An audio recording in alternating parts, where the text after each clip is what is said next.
if you could please join us for the flag salute.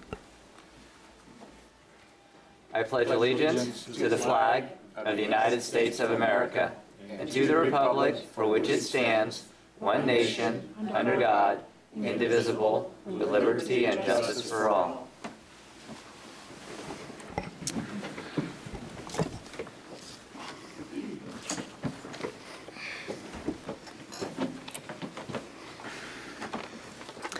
All right, good evening. Roll call, please. Please note for the record, all council members are present. All right. Do I have a motion to adopt tonight's agenda? Mr. Mayor, before we do that, under new business, I'm not sure how many folks are here for the report on parking and pedestrian issues, but when we get to that, if there is nobody here for that, we can move item C in front of item A and B. Item C in front of A. Okay. But that's only if there's nobody here for that. I would like to suggest that. Pardon me? I support that. Yeah. Okay, so that's a motion, that's a second. Any other changes? You're talking about moving the 7 Mile business? In Yeah. the new business. Earlier than the pedestrian thing? Yeah. If there are no... If there's nobody here. There's nobody here, yeah. Yeah. I'm doubtful that there will be nobody here, but. Okay.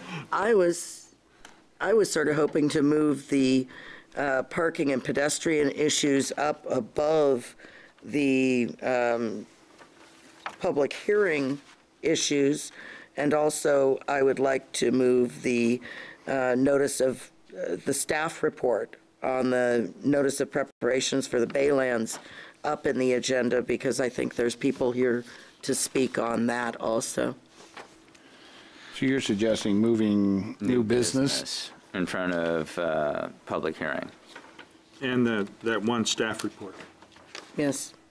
And put the staff report after, I know that, after new business or before new business? How about if we do it after the consent calendar? Is that doable, Hal?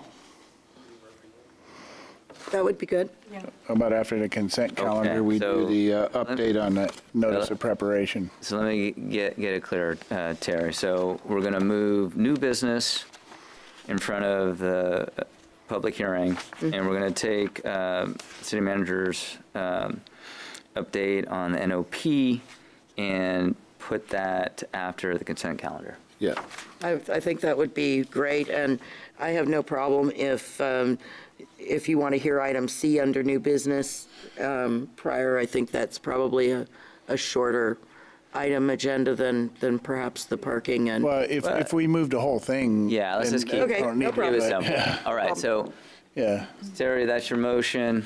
Second. Second, all those in favor? Aye. Aye. Okay. All right, so first thing up is, or next up is oral communications. So under oral communications, I have first Michelle Salmon.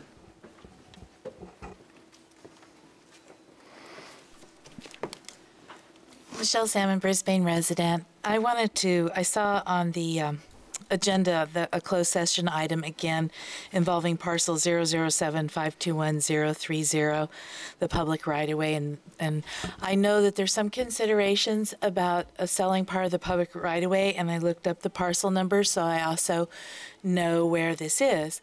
And it's up, up at the end of the valley near the bakery, and I believe that's where this. No, it's no.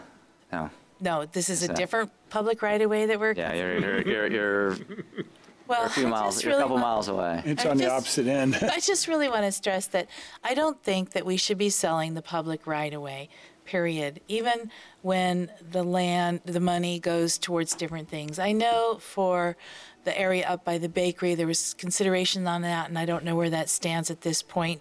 I looked up the parcel number for that from the other agenda. But that creates a tighter fit against the buffer zone that we need for the mountain. And then along the other parts of the railroad right-of-way in Crocker Industrial Park, I am really hoping that we develop that as not as parking or trucks or turnarounds or anything else for businesses that are there, but actually to make it a public right-of-way trail and restore those creeks that run along Crocker Industrial Park and really work to make it a public access that's really usable, that beautifies Crocker Industrial Park and increases the buffer zone between the industrial park and the native habitat. And I think that's very important. And since I did bring up the bakery issue, one of the reasons why I'm worried about that is that even though they're using part of our right-of-way right now for parking, if we sold that land to them, then they would be able to do whatever they wanted with it. And then they would also expect us, or expect a fire break of another 100 feet encroachment onto the habitat. And the more we encroach on the habitat and the more people need fire breaks, the smaller and smaller the amount of open space on wild space on the mountain gets. And that's a grave concern, especially with selling public right-of-ways and lands and properties that were deeded to the benefit of the people of Brisbane. Okay. So thank you. Thank you, Michelle. All right.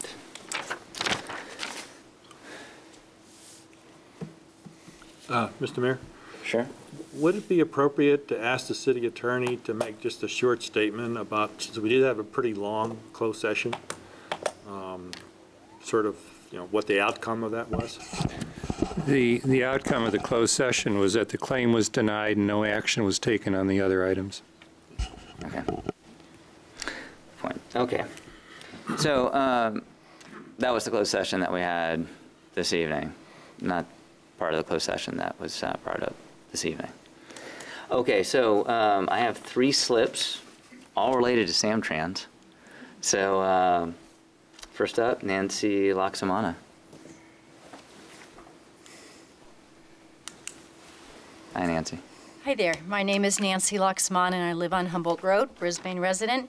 I actually have 3 issues on buses. 2 of them are, 2 are Samtrans, and one's the school bus. I wanted to bring you up to date and thank you all, as well as staff involvement, on some recent transportation issues that are very important to many citizens of Brisbane, as well as keeping our town very viable as a community to live and work.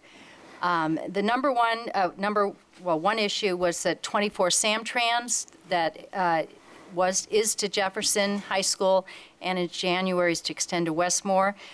As you already know, thanks to Stacy Glenn and Rosanna Wagner coming before the council, getting your support and working with staff, particularly City Manager Holstein and also Stewart. The Samtrans 24 will now go beyond Jefferson High School and take high schoolers to Westmore. This is a great example of community members coming to the council, working with staff, and having the problem solved in less than 5 months. Thank you for publicizing this. We believe this route extension will make this route even more productive for Samtrans, as they will be able to pick up Westmore students not only in Brisbane, but on Geneva, as well as at Jefferson. Again, this was spearheaded by Stacy Glenn, and was through your support it happened, so thank you for that. The high school bus issue, I wanted to let you know, I sent you all a note. I just wanted to confirm with you that a group of parents went to the Jefferson Union High School District to request that they go back to paying for the high school bus. Holly Rios, Stacy Glenn, Michelle Chan from the Panorama School, Tony Palmer from the Best PTO, Barbara Ebel, myself brought all the issues of how Brisbane supports education, but Jefferson needs to help out. The school bus should be inclusive of all students in the Brisbane district, Daly City, South San Francisco, and how important it is to show that the school district is responding to the support we give them here in Brisbane for the traditional choice of high schools. We mentioned how we appreciate it that our school, our town, sticks up for our students, but is not right for our town to make that payment when the school district benefits from our property taxes. It also, if they did support the bus, would increase their enrollment to those 2 outer high schools if acceptable transportation was an ongoing program. I want to recognize that Mayor Lentz and the 2x2 Committee, SEPI, continues to work with the school district on this issue. The school board did not have time to comment on this issue that night, but I just wanted to share with you that the parents of the Terra Nova Oceana bus students very much appreciate your support of the bus issue, and we hope this can be resolved so that it is not a drain on our budget. our hope is that you continue to work with them to be a true partner on the bus situation for the students of Terra Nova and Oceana. My third issue is the Samtrans 292 issue, and I was thrilled that other Samtrans riders have also come tonight. You should be very proud of the group that went to the Samtrans meeting recently in San Bruno. I was with about 12 other Brisbane and northern South San Francisco riders who went to the informational meeting in San Bruno, and I believe Peter Grace went to the Daly City a few weeks ago, who voiced concern for the possibility of Samtrans cutting service on the 292 beyond San Francisco stop Bayshore and Arleta. At the San Bruno meeting, the 292 was the most discussed. Although the meetings were considered community outreach, we made it very clear that cutting service was not a good idea. Samtrans ranks the 292 as their number 4 volume ridership, but said that the leg from Brisbane to San Francisco and return is not cost-effective in non-peak hours. They offered the alternative that having connections at Bayshore and Arleta, or the 7-Eleven, with Caltrain and Muni would take care of riders needing to go into San Francisco. Although a few of us mentioned we agree hours and frequency could be looked at, we disagreed with the overall cuts. The Samtrans group defined the hours they would only cover riders into San Francisco as 6 a.m. to 9 a.m. and 3 p.m. to 6 p.m. 7 days a week, so basically 6 hours a day. If the route was outside the hours, the San Francisco-bound rider would then have to disembark, wait for Muni, or walk to Caltran to go to downtown San Francisco, or if returning to Brisbane, find the Muni spot or Caltran and get it back to Bayshore Arleta. What was interesting is that the 292 is now the only Samtrans bus that goes into San Francisco. What the Brisbane South San Francisco group brought up as issues were dropping off or having to go onto Muni at Bayshore and Arleta is not the most desirable spot. Unlike other Samtran routes that connect to BART, the connections at Bayshore and Arleta could possibly double someone's commute with all the local stops in addition to the added cost. The 292 services Airport Boulevard service employees, tourists, our Brisbane Industrial Park, students, and for many residents who use the 292 in off hours. And Barbara Ebel spoke, if community service is the Samtrans issue, is Samtrans mission statement, this would not be helping Brisbane. She also mentioned that if you could not easily get back into Brisbane from a downtown trip, you may not want to even go into San Francisco. We gave lots of reasons, and my friends are also going to say some more. I also want to recognize, obviously, that City Manager Holstein did write a letter with all the concerns from the board, from the city, and we appreciate that. What we're asking you to do is to please monitor the situation so that the 292 is not cut. Thank you. Clay, do you have an update on that route?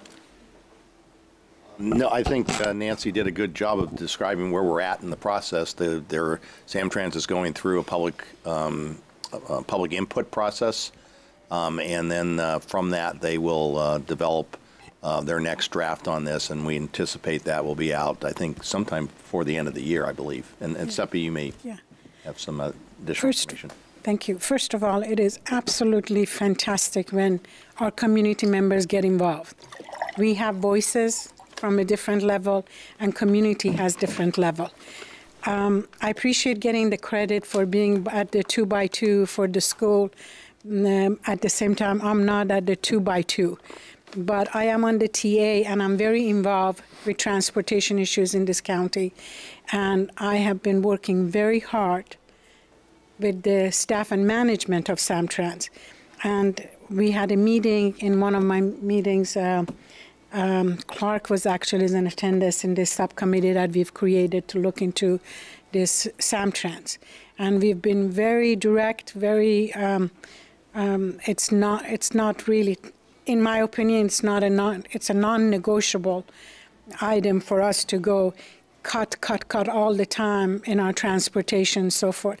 There were some suggestions made that maybe, and if you're lucky, you can add to that, is maybe some shuttles can be used to make up for what could be lacking or whatever. But very directly, very honestly, I think they've made the decision to do it, to cut the service, because it just says it doesn't make business sense to them. And we're trying to make them understand that they are not a business entity. So this is going to continue, but we would work on it. We appreciate that all the meeting you go to. At the same time, it's going to take a miracle for them to turn around on this 292. Clark, did you have anything? Thank you, else? Nancy. Yeah, sure. Yeah, I mean, in regards to the 292 on the hours that they want to cut, we said that generally those are seniors and people that are more ambulatory challenged, and you want to drop them off where? In Arleta, and then they got to cross the street and get on a 3rd Street light rail, which, you know, it's just not practical at all. And so, you know, we did meet with Samtrans City Manager Holstein and also Maria and Seppi and myself and laid all these things out to them, and also some alternatives that we can do, such as utilizing the shuttles to take people all the way to downtown San Francisco that would serve Brisbane's needs, but they'd be able to connect somehow to get down to the South Bay also. But I think it's really important for them to get all the way downtown San Francisco without putting them in risky neighborhoods where, you know, that it's just not right. Yeah, if they're looking as a business money-making deal for Brisbane, they're never going to have that. We don't have the population. We're not San Francisco. We're not San Mateo. It's just the right thing to do. We need public transportation, and they got to show up. Thank you. All right, so next up is Sunny Koya.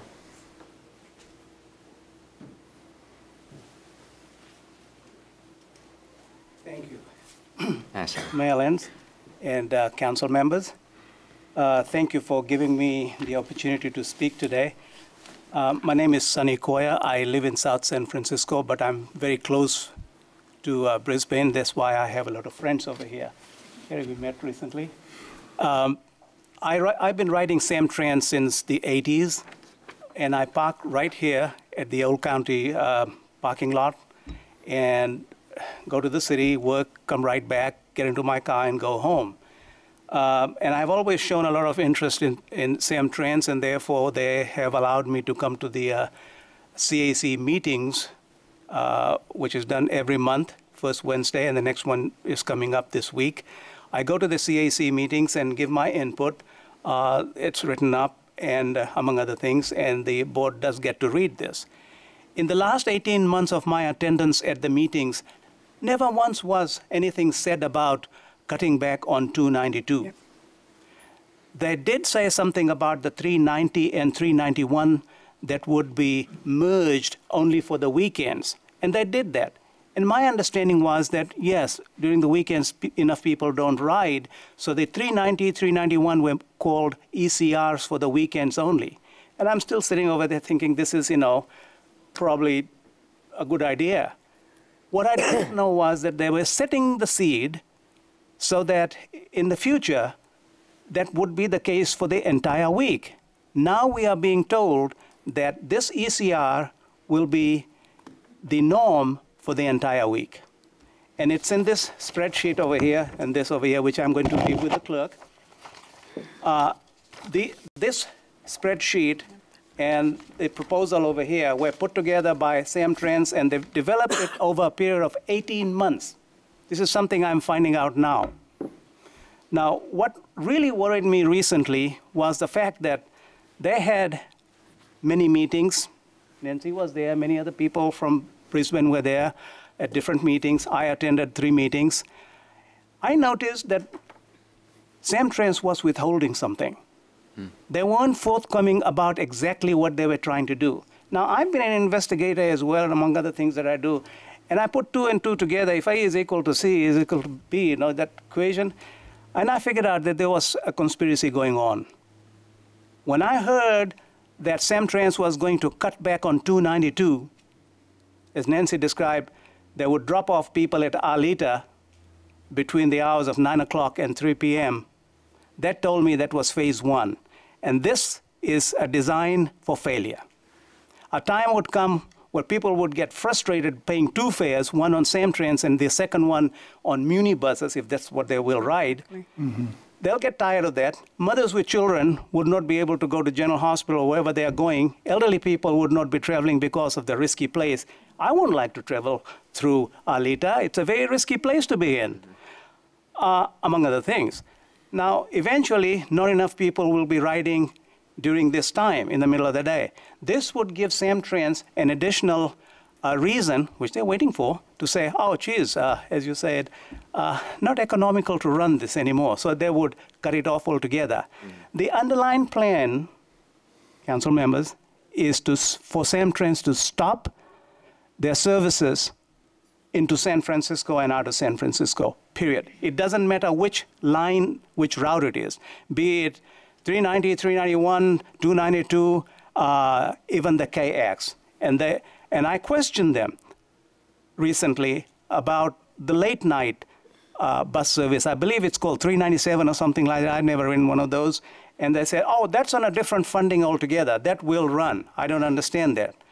Now, the unfortunate thing is that, as Ms. Richardson, you observed that they may have made up their mind on what I hope I'm accurately saying what my understanding is. Good. If they made up their mind, well, I have made up my mind to fight this.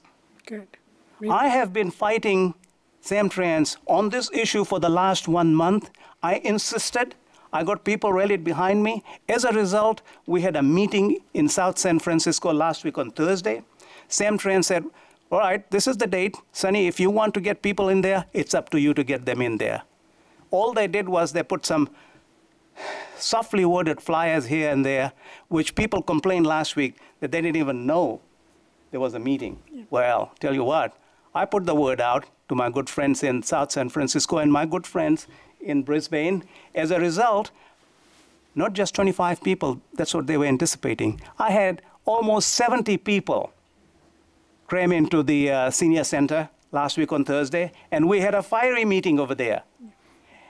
And at the end, I gave my concluding remarks, and I said, Samtrans, you notice that there isn't a single person over here who endorses your plan or proposal.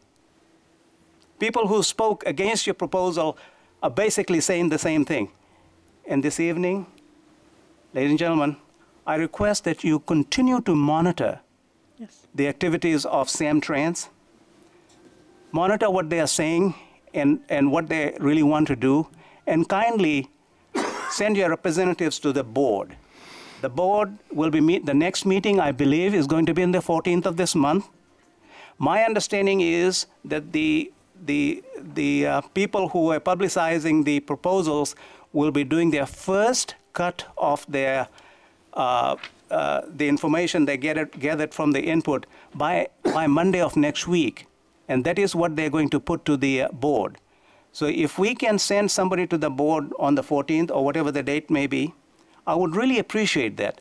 Riders of South San Francisco and Brisbane particularly need Samtrans service in and out of San Francisco, period. I mean, I can go on endlessly speaking about this, but I'll be talking to the, preaching to the choir. Mm-hmm. We all know why we need Samtrans. Somebody at Samtrans told me, in answer to my question, that, oh no, we're not getting enough subsidy from the federal government. I said, I beg your pardon. In your spreadsheets, you say that only 10% of your budget is met by fares collected on the buses. The 90% comes from the federal government and a little bit from the state government. We have had contributions given to Samtrans for a very long time. As a result, Samtrans is shining. They do provide an excellent service, second to none. They have amassed a lot of property, brand new buses that were bought recently because a huge amount of money was instilled into Samtrans.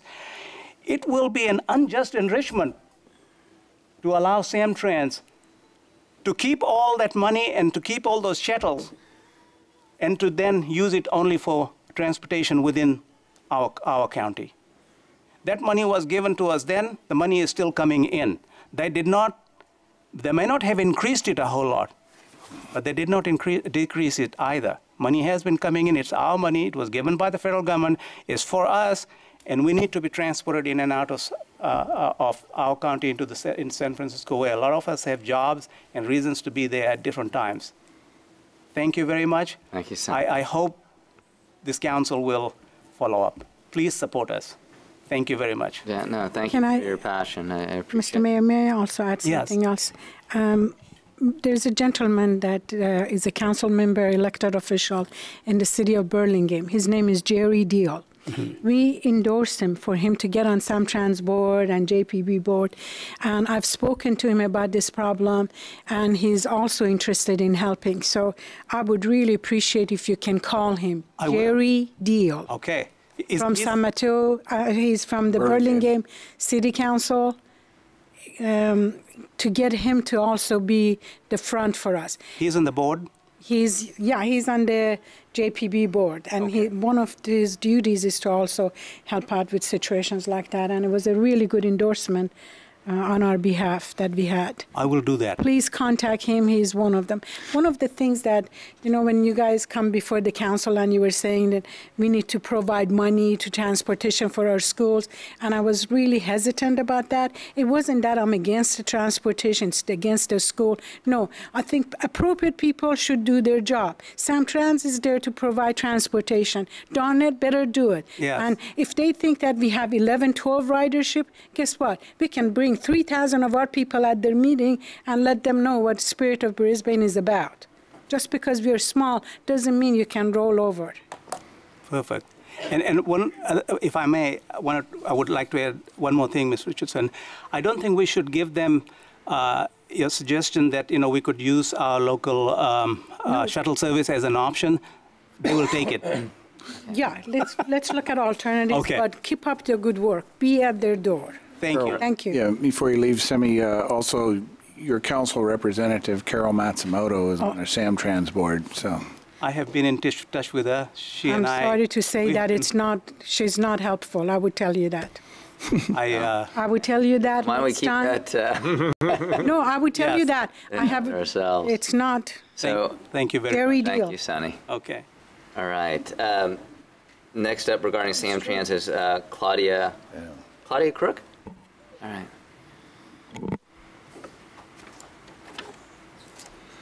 Hello, Claudia. Hi, I'm Claudia Crook, and I live at San Francisco, just across the street from the park. You've heard pretty much my spiel. We're all in the same boat. I take Samtrans to and from work on a daily basis into San Francisco, downtown. I have been to 2 of the meetings that Samtrans offered. The first was in San Bruno, and the second was on Thursday night. And like Sunny was saying, on Thursday night there was approximately 70 people there.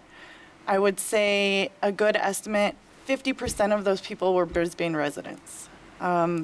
We have a strong ridership in this community that goes in and out of San Francisco at all hours. I think that it's extremely important to continue to fight for this.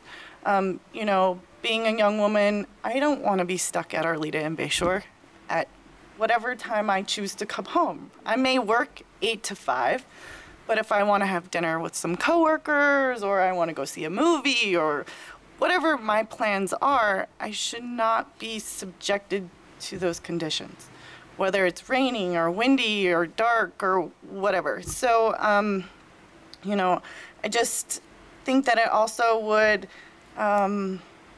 be a hardship for tourists. I feel like our community, Brisbane, has a lot of people in the hotels that also use this service. I don't feel like they're being represented as well. And so, from a personal standpoint, it's an inconvenience. But from a community standpoint, I just feel like we're getting stranded. There's not a lot of other options. And we do have a shuttle service, but the shuttle service would operate the same times that Samtrans would operate. So it doesn't really, they don't work together. So I appreciate your time, and hopefully we can come to a resolution. Thank you. Thank you, Claudia. Is there anybody else in the audience who wants to talk about Samtrans? I know is anybody else? All right, Michelle.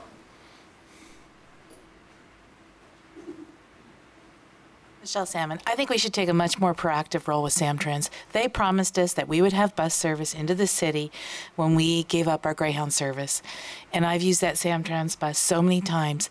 And I know from personal experience, when you have to take two modes of public transportation to get somewhere, ridership drops dramatically. And even though it was cheaper when I was working downtown, like 3 years ago, it was cheaper for me to take the little shuttle and BART to get to work. I still took Samtrans because it was one mode of transportation.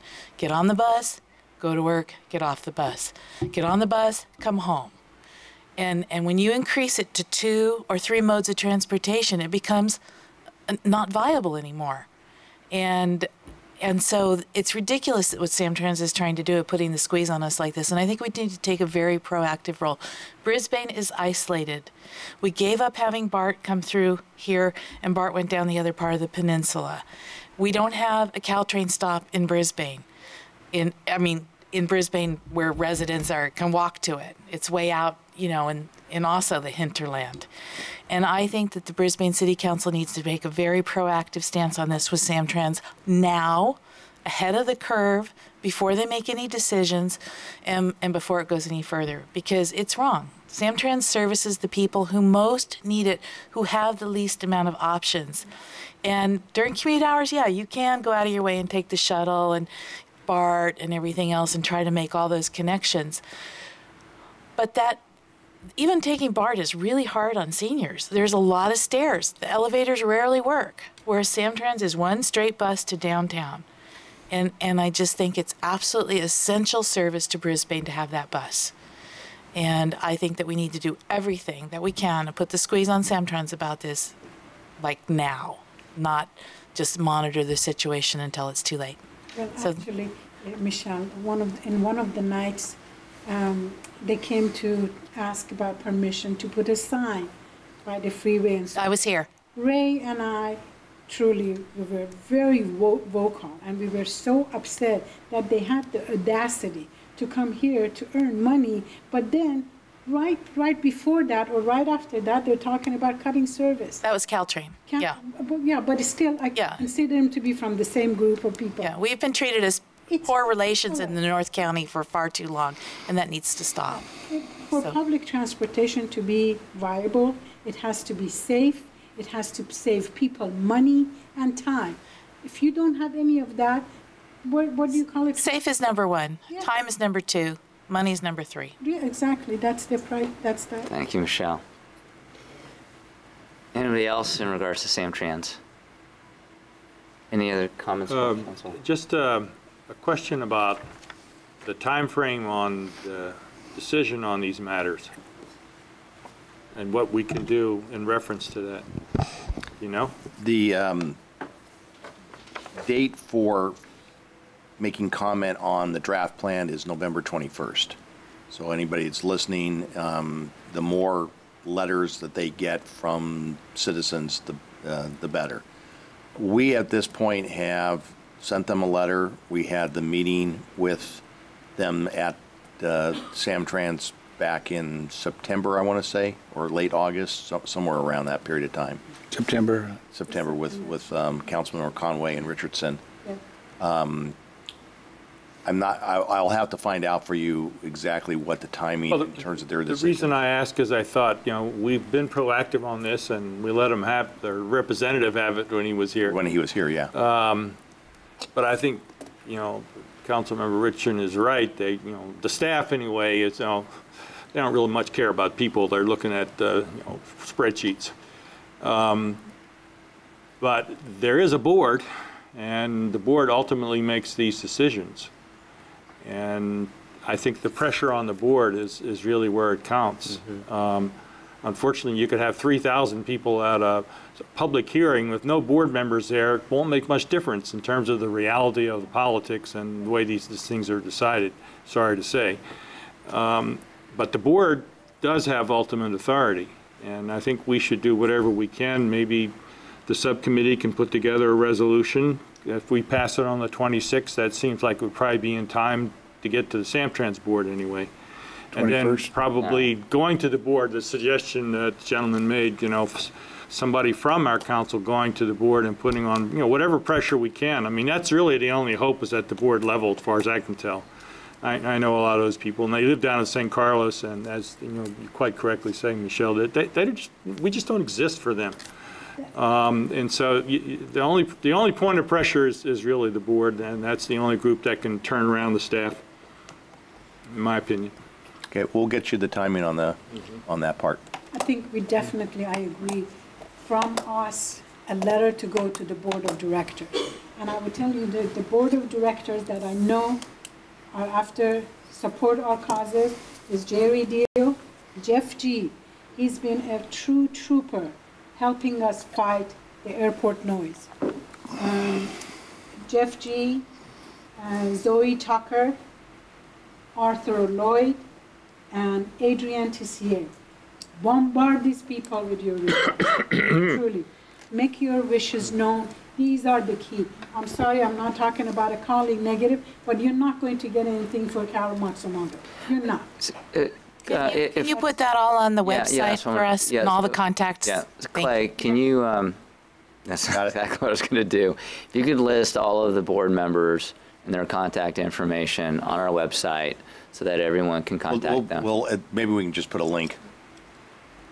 Whatever, it makes it easy for our citizens to be able to contact them. And then, I think, what you said, Ray, is important. You reach out to those board members who ultimately make the final decision. And it's great to have citizens sending those letters, making those phone calls. But, a lot of those board members are our peers. And if we reach out to them, tell them that this can't be cut. You have to find a way to make it right. That plays very heavy in the decisions that they ultimately make. Mr. Mayor, November 14th is their next board meeting. The Samtrans board meeting. That is my understanding. Correct. I see it on their calendar. Myself and Mr. Mayor are going to be here at the joint meeting that we have with the Rec and City Council. I would not be able to attend that. Is there any council member that would be, Clark, is that something you would be interested in? Because you fight good. You get him mad, he would let them have it, no doubt. Seppi, what time is that meeting? Board of Directors meeting, let me look at the agenda. Sorry, while you're doing that, this is the good thing about iPad, sorry. 2 p.m., dear God, 2 p.m. So they make it real convenient for everybody to show up, right? Yeah, really, can you imagine? So I think we can make that meeting. Please, everybody, those who are watching, go to the Samtrans meeting on November 14th. Please beg for this or really demand. What day is that? It's Wednesday? Wednesday. Wednesday. If anybody can go, I think it would be absolutely fabulous. Get the school parents to go. All right. I know Anya, if Anya goes there, that would be definitely, they would hear your peace of mind, no doubt. Thank you. Okay, so I have another item that's part of oral communications. Tara Madden.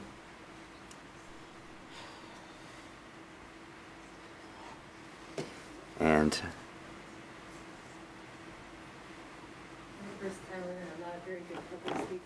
that's okay, just come on up. We don't bite. Start sweating and getting nervous. I'm sorry. That's all right. I just want to propose the idea of a 24-hour access vending machine for people when they get hungry or thirsty or like need toilet paper at 2 a.m., 3 a.m. I think we could probably use something like that. I think the revenue would be good for you guys too. And if it's outside City Hall and anybody tries to steal from it, then it's like, police department's right there. What do? Sorry. So she was talking about a 24-hour vending machine that would serve food, toilet paper, things that you could buy. Yeah, when all the stores close, and I think that's an excellent idea. And yeah, I mean, I'd like for us to discuss it further. Cool. Thanks. Is that it? Yep. Thank you. Thank you, Tara. All right. Maybe we could bring that up in our economic development subcommittee meeting and then bring it back to the council. Okay.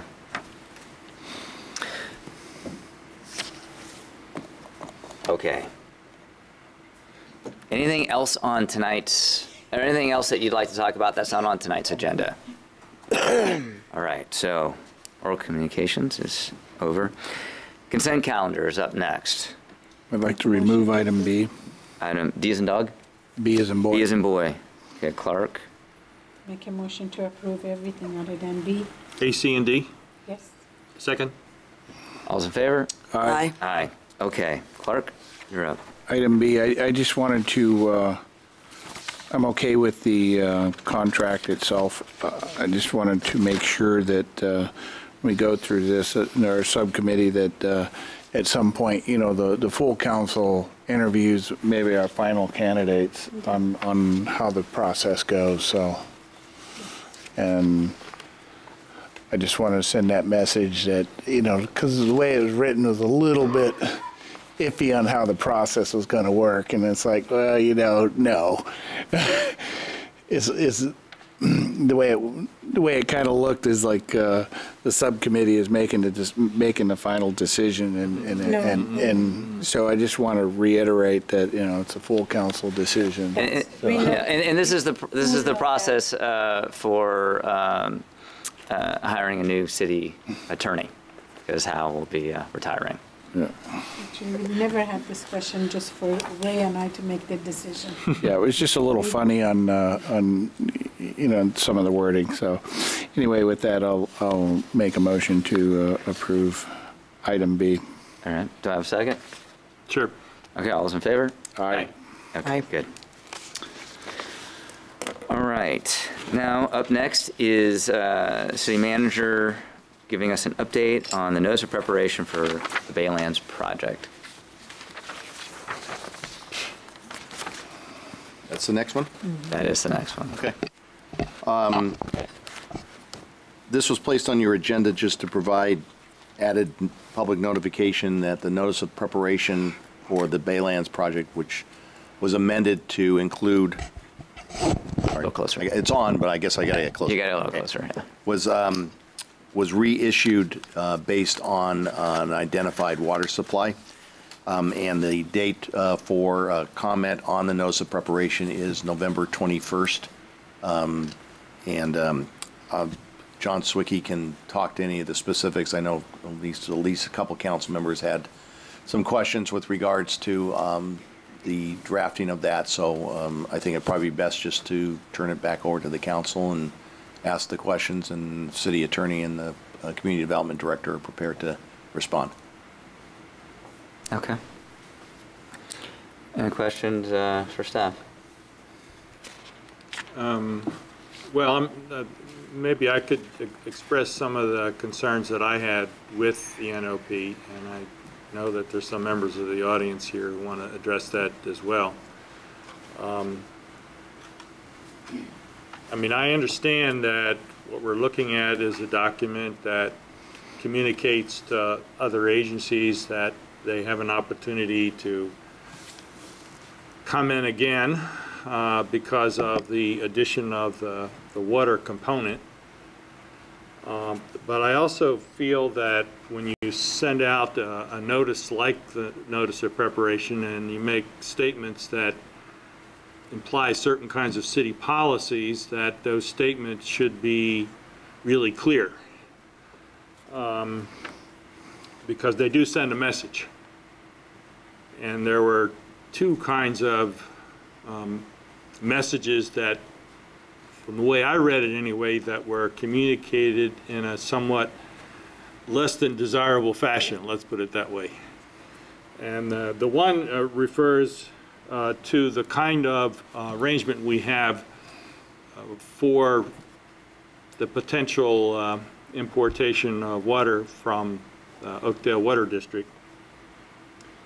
And it was my understanding that we were very careful in passing the term sheet to note that this is a non-binding agreement, that we won't even necessarily do it, but we have the possibility of arranging for, up to 2,400 acre feet with the Oakdale District, dependent on all kinds of variables. What kind of development we approve, whether we really need this, how much we need, and so on. So it was all very contingent, and it was also made very clear that the developer was going to pay for all this, not the city. And so there are a couple of statements in the NOP which struck me as misleading in that it makes the file, I'll just quote one of them, and to show you why I'm concerned about it, it's just too definitive from the point of view of my reading anyway. It says, quote, "The city proposes to acquire a supplemental water supply of 2,400 acre feet per year via a water transfer agreement with the Oakdale Irrigation District in order to serve the proposed development of the Brisbane Baylands." Now, to me, that sounds like a definitive statement that we've made such a decision. That's how it reads to me. I'm sure that wasn't the intent, but that's how it reads to me. And there are 3 or 4 other occasions in which a similar statement is made. And that made me kind of nervous about the kind of message that we are sending out. And I just felt it's important for the council to make clear that, that we haven't made any kind of deal yet. We are only in the possibility of negotiating with a deal with certain parameters, but that hasn't happened yet, and it's non-binding, and the costs are coming from the developer. And none of those qualifications are in the document. There are 3 or 4 statements that are essentially the same as this, and that reiterates this sort of definitive policy that we don't have. And then there's 1 or 2 statements that says, okay, maybe we're going to get up to 2,400 acre feet, which is better. So anyway, I wanted to express my concern that we're sending out something in the name of the city that doesn't, from my point of view, accurately reflect the policy of the council or the policy of the city, therefore. That's my first point. Now, I don't know whether you want to respond to that, or, because I have another point. Yeah, no, let's deal with that first. It doesn't reflect the term sheet, is what you're saying. It doesn't reflect the term sheet, okay, exactly. And so, yeah, I would like to hear a response for that, Yeah. so. Okay. So, Hal, John? As John has other comments to make. The notice of preparation has already gone out, and what that is essentially is an invitation to submit comments on the subjects being studied in the EIR. If any member of the council or the council as a whole feels that the description of the project, and in particular the manner in which the potential source of water supply has been described, is inaccurate. First of all, Councilmember Miller has made comments tonight which are made in the public and should be reflected in the minutes, but I think beyond that, my suggestion would be to send a written comment to the consultant, which then becomes part of the administrative record of the EIR. I think all the concerns that Councilmember Miller has raised are legitimate in terms of if the implication is that the city has already entered into an agreement, that certainly is not the case. And I am certain that is not what was intended to be said. So it's a matter of wordsmithing rather than intent of the NOP. But nevertheless, I just to make sure the record is clear, my suggestion would be to send some kind of a written comment to the consultant, which in fact is the purpose of the NOP, just to clarify this as well as the other point that Councilmember Miller has raised. So I know, John, if you have anything else to. Just maybe one additional point or comment. Is any element that would have been included in the NOP as a component of the project, the intent implicit or explicit with an EIR notice of preparation is something you are studying in the document? So, the verbiage, and I appreciate the council's concern over the sensitivity of the wording, but by virtue of the EIR NOP indicating that the EIR is going to study a potential water transfer, is implicit that it has not been approved by any party. If it were approved, you wouldn't have to study it within an EIR. So that's, how the agencies who this document was primarily intended to provide information to, that's their read of the EIR kind of language, and what an NOP is indicating is what future actions the city may or may not take. You may or may not approve a specific plan. We're analyzing a specific plan, so I think it's implicit that it's always a discretion on the part of the city. If it were already approved, we would not be indicating we'd be analyzing it in EIR, because it would not take environmental review. You would have done that already if you had approved the project. So I think it's implicit in the NOP that these are all future proposed activities that are discretionary on the part of the city. The other aspect, just to clarify, because this does get very confusing, is that the EIR will not be studying the term sheet. The term sheet is signed, it's a done deal, and it's for whatever purpose it serves, and that's simply to show availability of the supply. What the EIR will be studying is the actual contract, and we're a long way from having entered into that, and all those terms still need to be negotiated. So that is the aspect of environmental impact that will be the subject of the EIR, not the term sheet. And so by suggesting that contract is already in place, it does create a misimpression as to where we are in the process, and we're a long way before that contract is signed. Okay, I mean, I like your suggestion of submitting some kind of written comments, and if the other council members agree with me, then we can do it collectively, or if not, otherwise. But I have a second concern as well, and I did distribute a written statement that presumably is on the record to my colleagues on these concerns I had. The other one has to do with the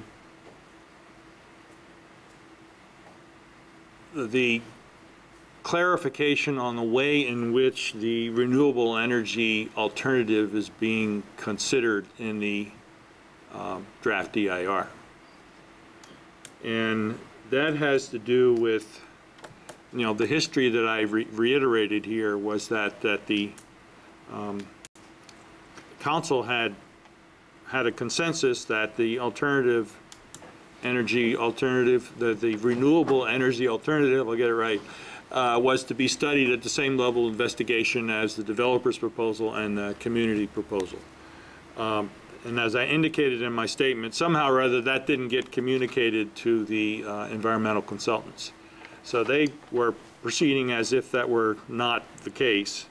And so then when it was raised by the group that's concerned with this alternative, why isn't that happening? It seems to be being pushed to the back burner. There was a meeting that was held by a council subcommittee, Clark Conway and myself, and we met with the environmental consultants, and they said, how about we not redo the whole EIR, but how about we study it as a CEQA alternative, which means that in terms of the 16 areas of impact, we can do most of those at the same level of thoroughness and data collection and so forth. But it would not be exactly the same as the two main alternatives and their variants, but it would be almost the same. And therefore, it would have significant visibility as an alternative for the council to consider, and there would be enough information for the council to make a decision that if they wanted to move in that direction, they could do so because they had enough environmental information. Mm-hmm. Now, somehow or other, the way, again, the NOP is put together, the renewable energy alternative is the last thing mentioned in the whole thing. It's way at the end. Its relative position in reference to the other alternatives seems to be, in a way, denigrated by its position way at the end. And so, again, I don't think that was the intent, but it comes out that way. It looks that way. It looks as if it's sort of an afterthought. And yet that was never anybody's intent. And so, you know, if I were doing the NOP and putting it together, I'd put, okay, these are the main things that are being studied, and then these other alternatives, and then there's all these other ways they're all going to be studied, and those alternatives are mostly going to be studied the same as the first ones, but not quite the same. It would have been a totally different structure of the NOP in terms of the importance of the different components. And so I just feel that, again, it's a message you want to send to people, and we're sending this out to a lot of agencies. It's the public document. It's, you know, it's what's on the web and so forth.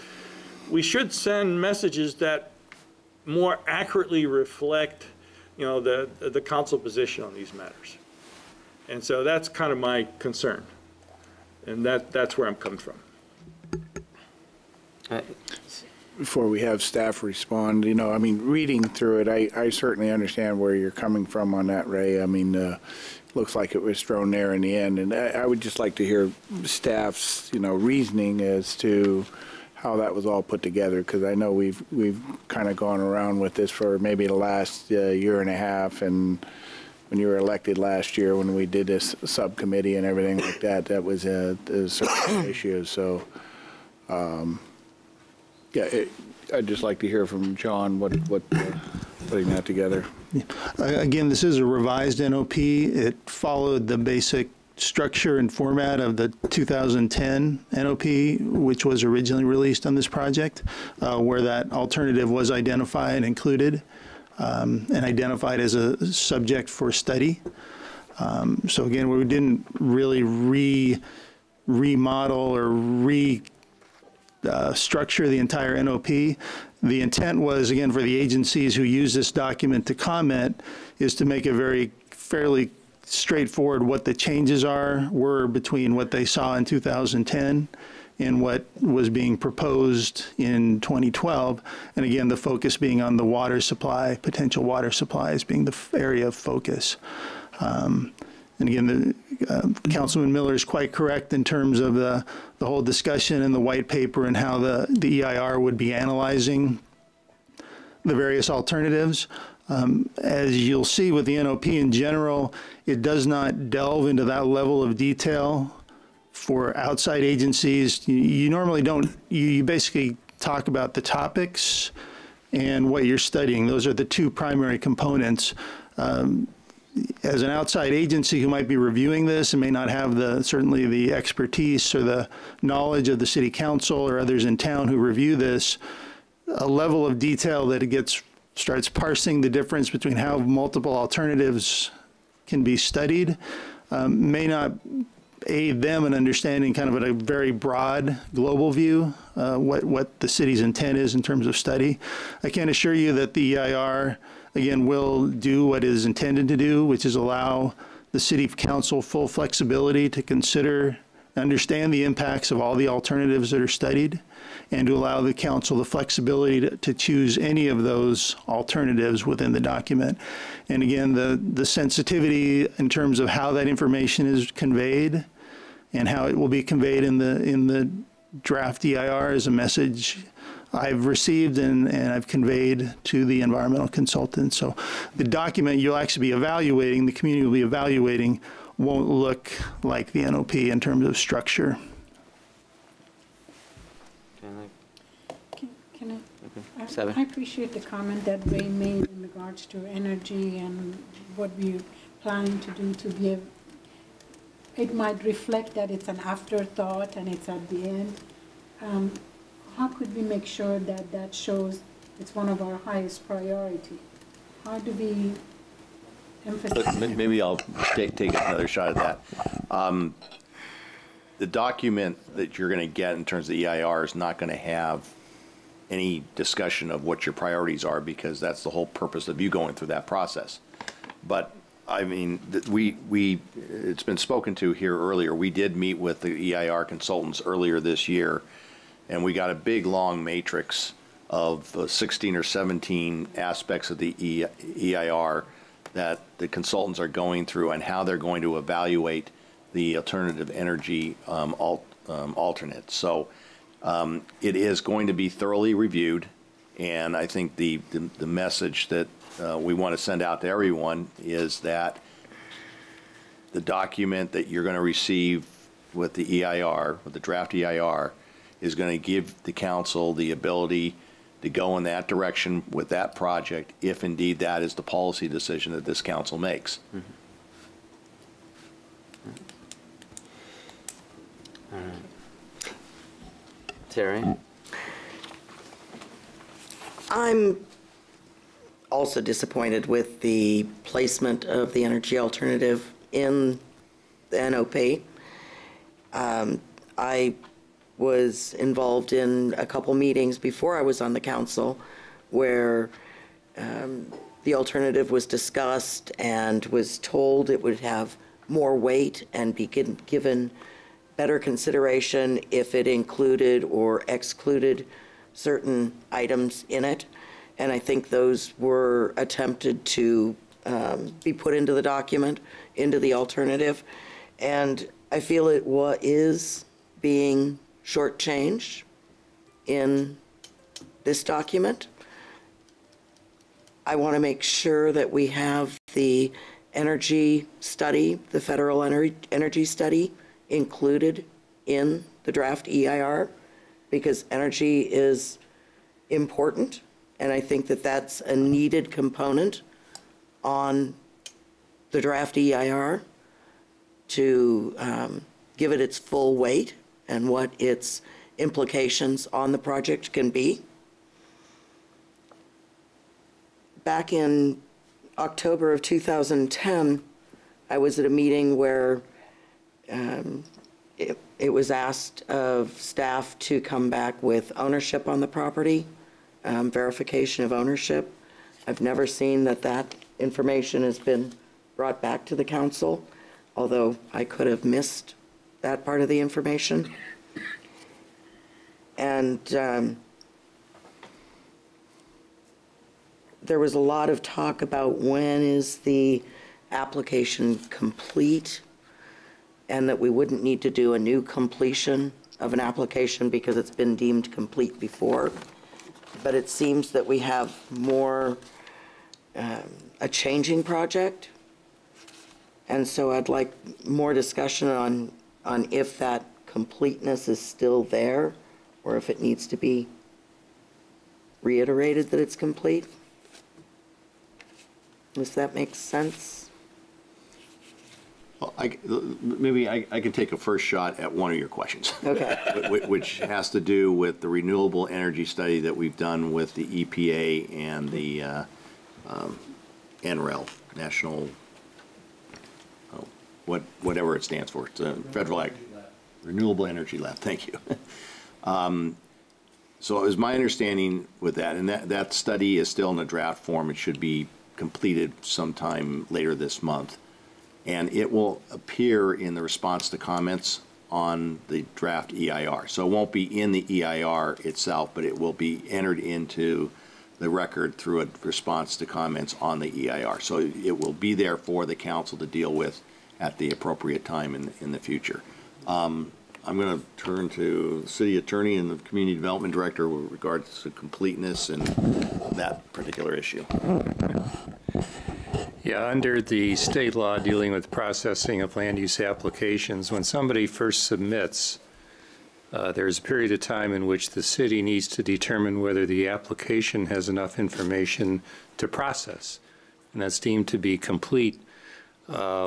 We passed that point a long time ago, and we've begun the processing of this application. So the determination of completeness is made at the time of the first submittal to see whether there's enough to actually move it forward. That is quite different from changes to the project and modifications as we go along. That does not raise an issue of completeness, but it may raise issues with regard to environmental review. So we may be processing a project under the original EIR. There may be changes. The council, during the course of that processing and your own deliberations, may decide to make modifications to the project. The issue at that point is not whether the application is complete, but whether the modifications to the project require additional environmental study. So we're no longer dealing with an issue of completeness, we're only dealing with an issue of environmental review at this point in time.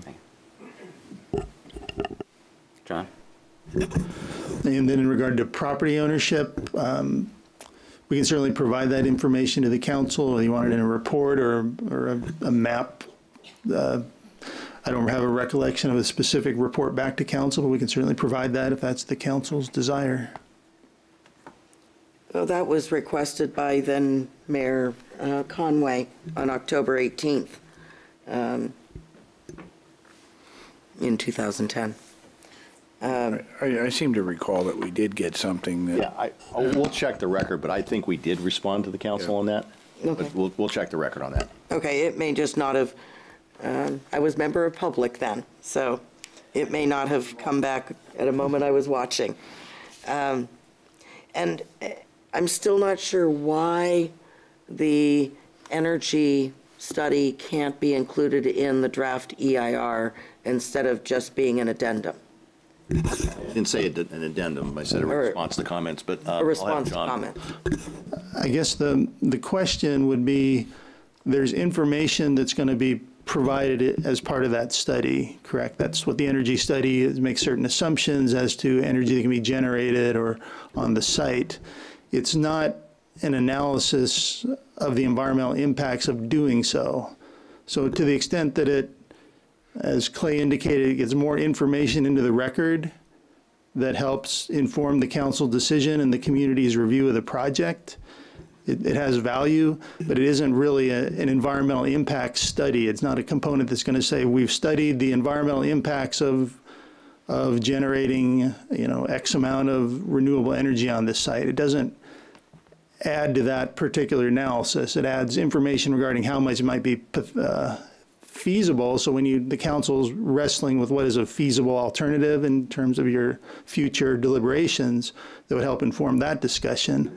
But it doesn't really inform the environmental analysis as the visual or the GHG analysis that will be seen in the EIR. But it's certainly information that will get into the record and the council can use. And there'll be response back from the different agencies regarding the comments that will be submitted from that document, correct? Well, not from the study. So the study gets put into... The study is a business analysis. Okay. That's what it is. And so it really informs a decision on whether or not it's feasible to move forward and what sort of project you might want to look at moving forward. Okay, so it provides information to particular uses that are in these different plans. Yeah, an order of magnitude and the various sorts of financial incentives that could help make it work. Okay. Does that make sense, Terry? Somewhat. Okay. I'd like to hear from other council members and the public. Yep, no, definitely. I'm ready to hear, take public. Yeah, so am I. So we'll start from who dropped off their notes first. Michelle Salmon.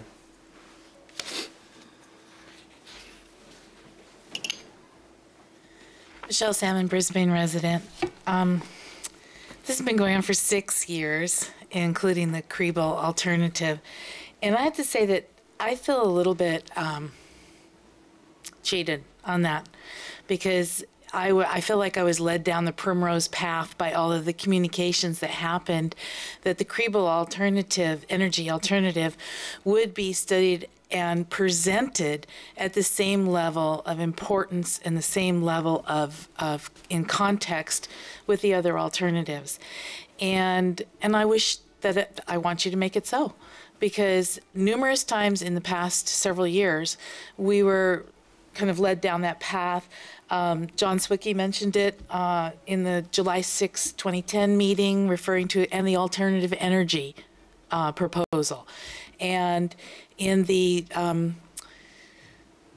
January 4th meeting of 2011, when we had the scoping meeting, even the consultants put it in their presentation as that, like it was going to be included, just like all the other ones. And And then suddenly it wasn't. And I was really taken by surprise when I went through secret training and found out casually that it wasn't going to be given the same level of attention, the same presentation in the charts as the other proposed plans. And so I feel a little bit like betrayed on that, because one of the things we did was take the whole railroad yard off the table and stopped pushing that because, you know, well, we, as a concession, we were going to look at the alternative energy proposal as being the same. And John Swickey sent an email to Anya and Kriebel on the December 21st, 2010, and he says that in regard to the remainder of the site, the types of development-related uses proposed with the renewable energy alternative are not dissimilar to what have been identified in other alternatives. It's just that the intensity has been reduced substantially. Well, I don't think that's true. I think they're very dissimilar, especially in terms of resources, because the alternative energy that Kriebel is proposing doesn't have more than about 1 million to 1.5 million square feet of development, whereas the other plans have like 7.5, 8 million, 12 million square feet. That's a huge difference. That's very dissimilar in my mind, especially when it comes down to water resources, which is why we're having to file a new NOP or an addended NOP. And so, you know, he goes on to say that, you know, that leaves the perception issue unresolved. Well, you know, perception is a huge part of what goes forth. And, you know, the EIR scoping process is really intended as a broad brush starting point for the EIR and nothing more. The level of information at this point is intended to serve as a limited and focused purpose and has little or no correlation to what will transpire down the road. Are you kidding? I thought we were mapping this out for the next 30 years. Isn't that what all of this huge amount of work is all about? It's where you end up that's significant. Well, it is where you end up that's significant, but how you get to where you end up is where you start and what you lay on the table when you start. And we've been at this for 6 years, and it just keeps going south, and we're not getting the alternatives we want. And it was interesting, your comments, Hal, about wordsmithing versus intent. But I grew up in a house where my mother firmly believed in semantics, and that's wordsmithing. And that's what lawyers are paid for, is wordsmithing, because decades later, it is the words in the document that is what stands, regardless of the best of intentions at the time it was written. And we learned that through the process of the Northeast Ridge, because there were the best of intentions, but the reality is the worst of realities of what happened up there with the best of intentions. And I don't want to see that happen again here. And yet we're on that path, because we're not wordsmithing it the way we intend it to be, the way, the outcome that we're looking for a better future for Brisbane. And so I think that this is substantially dissimilar, and that it deserves to have its own column next to the other 4 columns, because that's what was promised. And I think that that's what we need to come through with. And I also think that I noticed we've changed the name of the community preferred plan to now the community proposed plan. But I think that should be changed to the consultant proposed plan, because that's what it was. It was not the community proposed plan. And I've brought this up before, and I'm glad to see it's not the preferred plan, because language there, again, is very important, and the wordsmithing of that document is very important in the perception of how people will receive the document and respond to it. All right? And Ray's right on the money on that, about the words of the water and what we're doing and the renewable energy. And I think wordsmithing is really important, because I want you to find me 20 people who attended those, all of those community meetings that still live in Brisbane, that weren't ever paid by the city, UPC, or any agency of UPC, that truly consider this to be the community alternative. I challenge you to find me 20 people, find me 5 people. I was there. You won't find 5 people who consider 8 million square feet or 12 million square feet the community alternative. That is the consultant's alternative to the developer's plan. That's the second pill we're supposed to swallow. And yet you're not willing to give a true community plan, renewable energy that we've been working on for 6 years, fair play. That's just not right. But you're willing to rewrite the NOP and resubmit it because you need water. Well, we need energy too. And I think that we deserve what was promised. We deserve a fair shake in this. This is Brisbane, okay? And this is a community-supported alternative. We had hundreds of signatures supporting renewable energy in the Baylands. We didn't have 100 signatures. We didn't have 20 signatures supporting 8 million square feet of development out there, okay? And I haven't seen any signatures supporting housing out there either. And I'd like to see a copy of the general plan amendment that was supposedly to be filed with this application. I haven't seen it. I'd like to see what that general plan amendment, proposed amendment is, which needs to be voted on by the people of Brisbane. So there are still a lot of holes, even after all of this work, that need to be filled.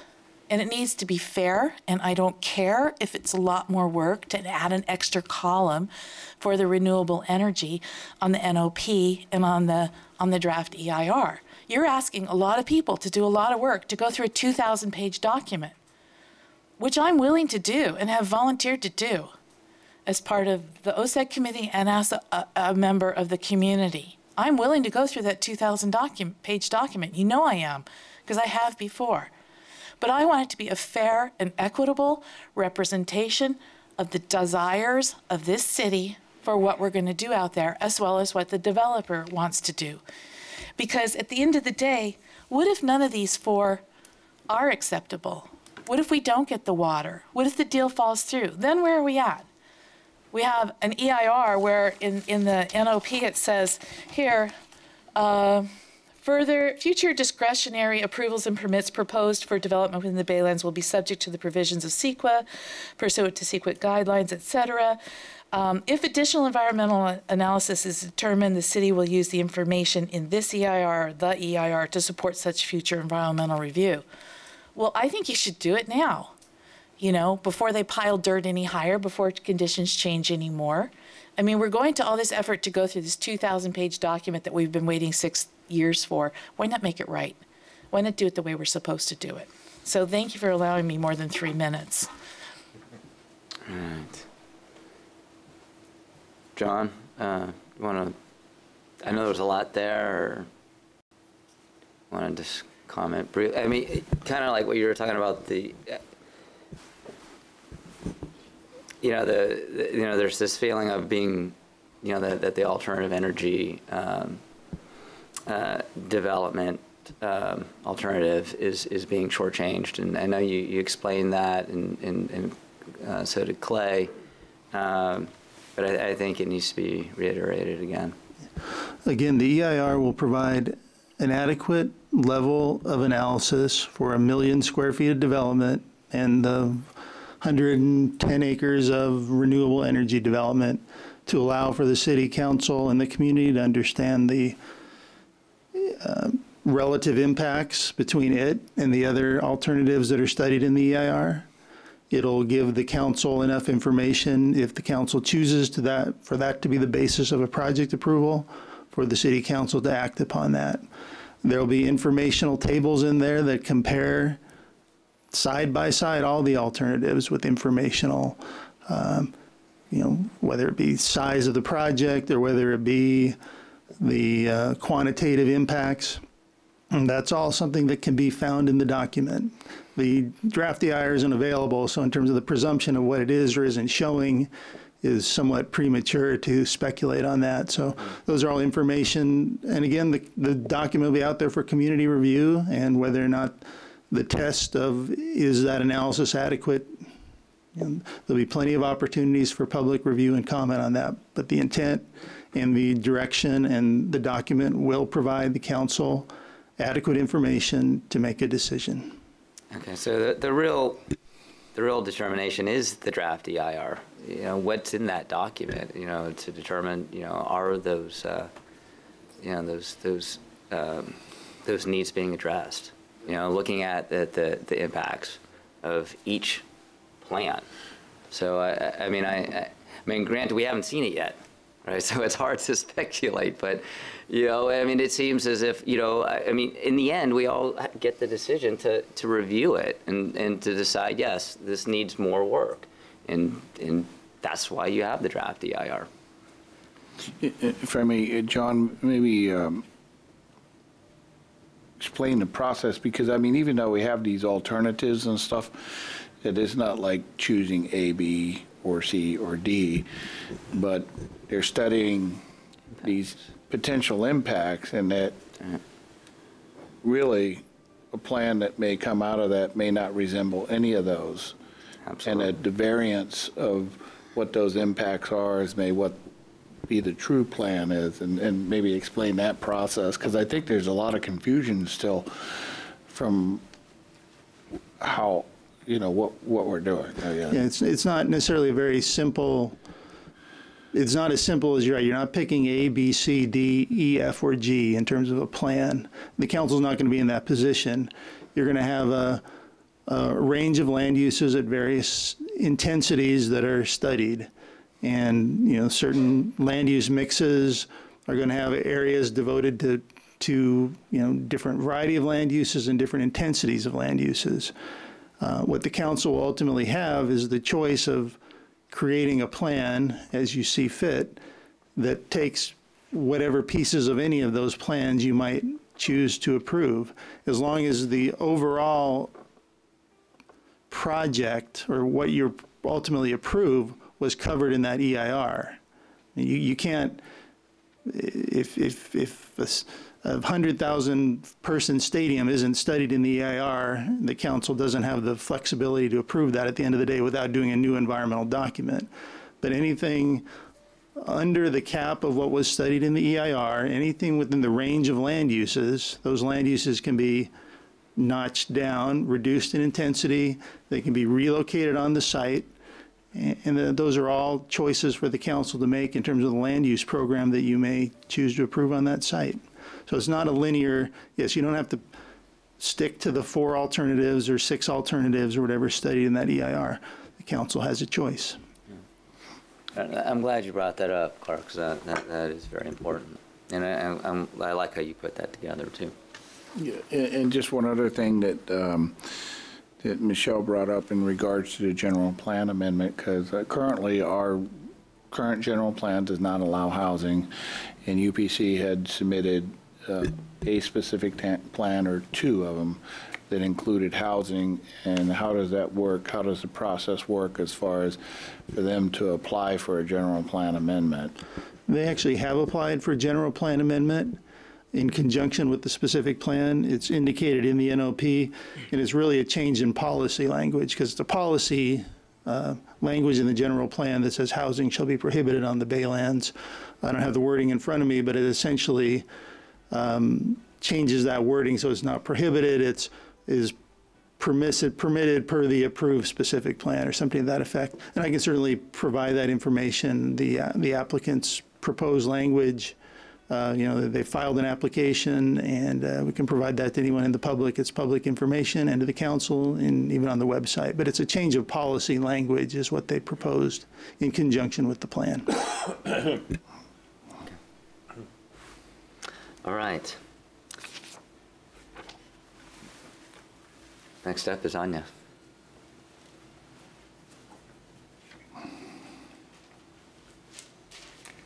I have a formal letter here from Anya Miller, citizen of Brisbane, and also I represent the CREBL Committee for Renewable Energy for the Baylands.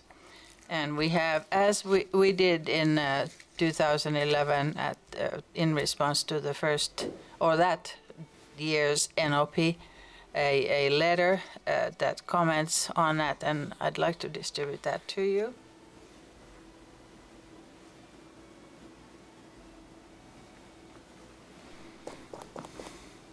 And without reading it to the record right now, I'd just like to perhaps, because most of the points have been made by other people here, and that is reflective of what CREBL feels, that we keep, since 2006, we keep getting sort of footnoted rather than considered seriously. For instance, just to the numbers of the alternatives at the very end of the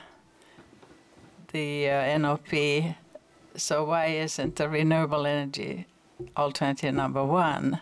No, it's number 5. So those are the perceptions I'd like to reiterate. It are true that, and the agencies that will be getting is that's the point, that we are interested in what those agencies think.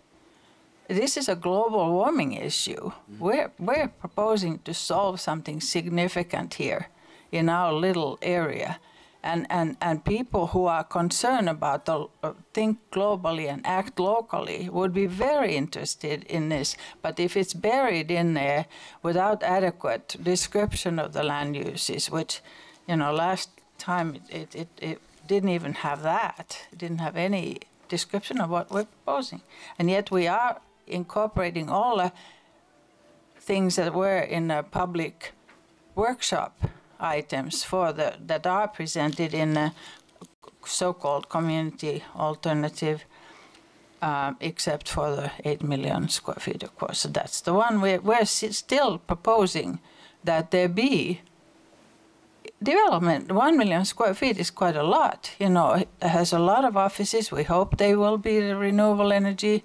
And all those things should be evaluated from the environmental point of view. And I'm just concerned that the way it's presented, it's just not going to elicit the comment that we need for the draft EIR that these agencies are looking at. See? So that's what I'm, not just that our people, I think our people will read it seriously and comment if they see something missing as far as the environmental impact. But it's just not right, and I hope that you take some sort of real action to make things clearer. Of course, you're not choosing anything right now. You don't have to say we are only for this. We, the Citizens Committee, think that it's the best alternative. Let me give you another example of where the NOP clearly, we've been told that the renewable alternative facts will be listed on tables compared. Well, in the NOP, there's a table 2, if you look at it, has two developer plans and a community with variants. And those variants, by the way, came after we had proposed our renewable. For instance, the ecology variant came later. There could have been another column that showed what the renewable energy alternative would look like in comparison. So there's already an example of where the tables are not necessarily inclusive of our alternative. And the last point, I'd really like to question why it is that a technical study, the EIR, the draft EIR will be a document and a whole bunch of technical studies that are the basis of the environmental analysis. The technical studies are not environmental as such. They are technical. They show how traffic counts are made and so on. This EPA NREL study is a technical study showing what goes into evaluating an energy alternative. And it should be a technical appendix, just like the other technical appendices are in the draft EIR. It could just be mentioned by reference, which we are asking that it be incorporated by reference as a background study for the EIR, draft EIR, because the people who are going to read the draft EIR need to have all the relevant information. And this EPA study, federal study, will recommend that it's the best use of the land to put those solar panels there. And it's expected to be finished by November 21st, before the draft EIR comes out. So there's no excuse not to include it, and I hope you will order that as a council, that study be included as an appendix, a technical study supporting the draft EIR. And it does, by the way, I should correct, I have seen some information there in the draft, their draft, and they do, for instance, give environmental data such as how many homes would be powered by the 104 acres of solar panels. We already knew that from beforehand, but they also confirmed that. That's an environmental fact. So why shouldn't that be given up front instead of just, oh, this is just one comment, and then the EIR consultants answer the comments, not the agencies. It doesn't go back to anybody. They comment, and the consultants have to reply. So why should that be? I really don't like that. So I hope you will see that our people who will look at the EIR, draft EIR, will also see this EPA study. Thank you. Thank you, Anya. Clay, we talked about the EPA study. Anya's brought up a different approach, using it as a technical study as part of the appendix. Do you have any comment to that? Well, my understanding it was going to get incorporated as a response to comments. I understand Anya's concerns. I don't know if John has got a thought now or something you and I want to talk about, or. I think part of the original issue was timing. We didn't believe it was going to be finalized before the draft EIR was published. I don't, I haven't talked to the EIR consultant. I don't see any I don't have any objection to including it in the EIR as, it just doesn't matter where the context is, where it gets plugged in as technical information. And I think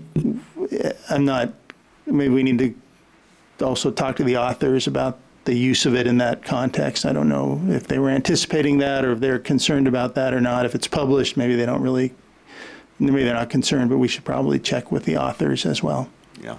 So we can take a look at that. The other issue that I guess the way I saw this playing out is that once we got the study in and the council would bring it forward to the council for review at some point in the next few months, is that we would then take the study itself and go out to various public and private entities and start to discuss how it could potentially be implemented. So I mean, and that's maybe more of a business plan approach as opposed to the environmental review aspect of it. But that was the other thought, in terms of actually doing something with this. Yeah, but they are not mutually exclusive. You can do. No, you're right. I agree. I mean, they're actually ultimately they would come together, because ultimately you're going to have a plan that you adopt, and then a business plan to implement that. So yeah, we could look at doing both. Wouldn't the EPA study get more review or consideration in the document if it were attached in the draft EIR? Well, yeah, in the sense that it would be in the document and it would then be available for agencies to do a response to comment. So I get that point. And we'll see if we can do that. I would like to make a motion that we include this study in the draft EIR. Our draft EIR is not out yet, and I would like to see it included. And I'd like to make that motion in front of our council. If the mayor's receptive to that, I'll second it. Well, again, there's a process, so I want to get some feedback from We don't staff. have to vote yet. So you made that comment. How about if we do it this way? We certainly understand the sentiment of the council unless somebody speaks to the contrary. We'll go ahead and go back and see if we can't put it in the document as an addendum, and if for some reason we can't, we'll come back and report that back to you at your next meeting. Okay, because of time. Right. Okay. Clark, you okay with that? Yeah, Okay. absolutely. All right. You okay with that, Tara? I'm not sure of the protocol. Does that mean I just table my motion until the next meeting? Is that the protocol? Yeah. Okay, well, I mean, if we want to get into technical matters, instead of just, I think, I hear you. I mean, I think, as a council, If the council would feel more comfortable with a motion in terms of direction to staff, that's fine too. I don't think we should lose a lot of. Okay, so if it can possibly. Yeah, right. I've got a bit of a problem with the council adopting motions about the content of an EIR, which is not being prepared by us but by a consultant, and well, it's the city's document. I think the council can certainly comment on the document or can give an instruction to staff to suggest to the consultant or advise the consultant that you'd like this or that to be included in the EIR, but it almost sounds like the council is kind of drafting the EIR through motions in a way. I guess the other thing that I'm confused about is that I'm not quite sure what the energy study is, but my understanding is it was going to consider the feasibility of various energy producing alternative, including the economics and cost. That's not an EIR, that's not an impact, that's a project. And if we came up with a proposal to, let's say, establish a solar farm or a wind farm or some combination or whatever it may be, that's not something to be included in the EIR, that's something to be studied in the EIR. So I guess I'm confused by the difference between the energy study as a project versus the energy study as an impact. And I think if we had a project, then our instruction to the consultant would be, here's what we propose to do based on the energy study. Now you go out and study it for purposes of its environmental impact under CEQA. Yeah, and that was my confusion too, Terry. So I mean, Anya had brought up the idea of having it be a technical study that's part of the appendix, and I think maybe that might be a more appropriate place that would be fine as long as it's as the reference to it is incorporated into the draft EIR. Does that make sense? Yeah, no, it does. And so instead of as a comment, it goes out with the draft EIR as far as an appendix to this study. Okay, John. Yes, I understand. We're going to, and there's, we'll report back to you if for some reason we can't do it that way, but I think we probably can. And I understand the city attorney's concerns because it's a little bit of a odd duck.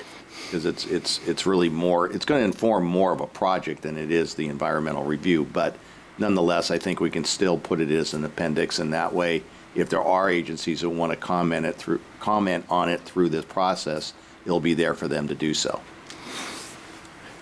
I'm happy with that. It probably won't be the only odd duck in this document. Yeah, and if I could, Ray, and correct me if I'm wrong, because John, I think we kind of discussed this, is that so many other segments of the EIR would actually cover a lot of the energy alternative from traffic and things like that, because there really would be a lot less intensity, a lot less people out there, and a lot less resources utilized. So those other things would really capture that, right? It would probably be less roads, whatever.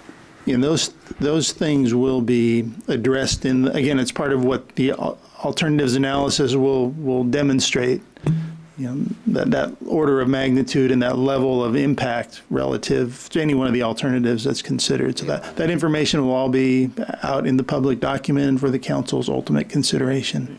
Yeah, so I mean, I guess going forward in the future, how do we kind of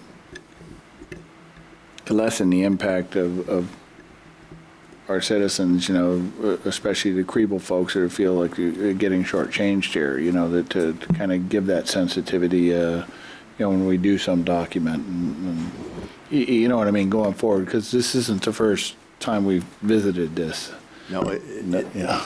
So, and I probably haven't talked to staff about this, but an idea might possibly be that once we have the study done and once we have the draft EIR out, maybe we can compile some sort of document that just kind of highlights this project as this project alternative that would provide a little bit more light on it, and it would also make it a little clearer for everybody to kind of understand what the project is, what its impacts are. And that might be helpful to the council in terms of how you review it when you ultimately, get to the stage of deciding on what project you want, or as you said, Councilman Conway, and I totally agree, you're ultimately going to cobble together something. It's going to be a little bit of this and a little bit of that. I may be getting darts from the other end of the table here in terms of suggesting this, because it's a little bit of a different approach. But I understand that, and we've been dealing with this for some time, that the concern is that that somehow or another this is going to get lost in the shuffle. And I don't want people to have that fear and that concern. We don't want it to be lost in the shuffle, and it's not going to be. I'm 100% sure of that, but I also understand that people have a perception that it is, or that it might be. So we can work on some things to try to provide more light on it and to give it a more prominent position in terms of how it gets ultimately reviewed. All right. Sure.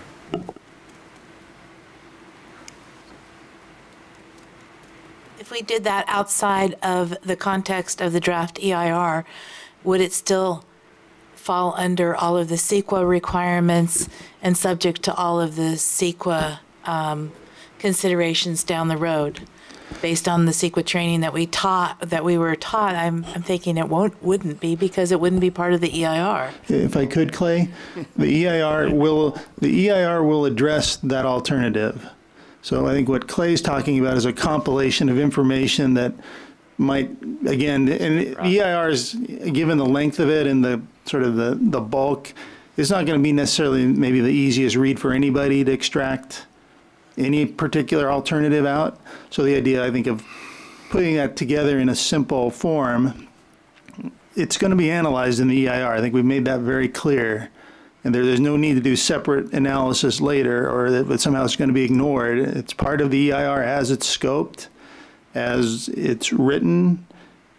I don't know, that's kind of where we stand with it. And if we want to package it in a way where it's a little more standalone, we can work with Clay, and we'll come up with a way that is satisfactory. Also, in the document itself, there will be comparative aspects, tables and whatnot, that will compare multiple alternatives in the same place, so someone doesn't have to go back and forth chapter to chapter to make some comparisons. So that we'll try to accommodate that within the form of the EIR that makes sense. Okay. And Clay, you were just providing an additional synopsis of yeah, what, I'm not, that's it. I mean, I'm not suggesting another okay. So, all right. John Christopher Burr.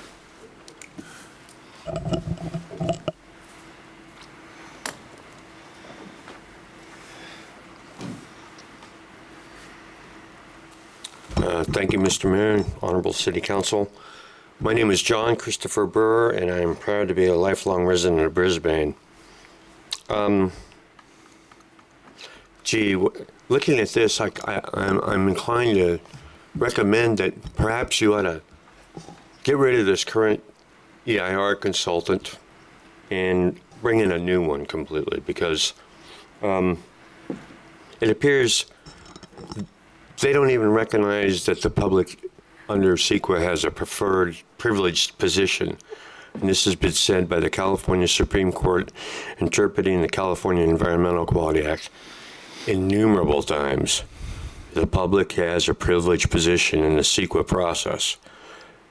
And you can do a search on it, and you will find it in just about every California Supreme Court case. So that's not a new piece of law, and yet these EIR consultants don't even show up at these at the meetings. They never engage the public. Now, there's been some discussion about these meetings that were held in the past where so-called alternatives and whatnot were arrived at. And I found those meetings to be kind of a fantasy expedition, because when anybody would bring up the fact that this is severely polluted with cancer-causing toxic chemicals that are never going to be removed, they just wanted to pretend that that wasn't, the case. Just pretend. Let's just pretend that it's not toxic. Let's just pretend that. And they wanted to just brush that under the rug and didn't even want to talk about it. Or tell the public that there's some very serious, nasty chemicals out there, tons and tons of it. I saw it dump there myself. And, from some of the recent things that they kind of kept the tires that were buried out there hidden for years, when that was brought up over and over again. But they finally disclosed it years and years later. So they were hiding that information from the public and from you too. And tires, of course, contain carcinogens. They're really nasty. Vinyl chloride is a really bad chemical. And we don't want little kids to have that in their systems. We don't want pregnant women to come in contact with these kind of chemicals. And we don't want lead, which is out there in abundance, to get into the brains of children, because it really does severe damage to them. Anyway, and that's why our general plan, because the people who formulated our general plan understood this, and they didn't deny it, and so they prohibited housing out there on the toxic waste dump. There's a Superfund site out there, in case anybody doesn't know that. And, the Department of Toxic Substances Control is trying to look at it, but they really don't want to, corporations have been able to co-opt our regulatory process. If anybody's been watching what's going on with this election, you can see what's really happening to our country. Corporations rule and the middle class is vanishing. And that's what's happened to our laws, our legal system too. You saw the financial meltdown. The same thing has gone on with environmental Hey, John, I want rules. you to focus on the NOP. Yeah, I'm focusing on it. Now, I'm saying that our EIR consultant may not be worth a damn here. They don't even show up to the meetings, and they never talk to the public. And like I said before, when they had the meetings, they did this kind of fantasy image, let's participate in this imagery fantasy game here. And there's a real name for this. It's called the Delphi mind control technique. And afterwards, they kind of ignore all the things that the public brings up, although they write them down on these little Ouija whiteboards and stuff.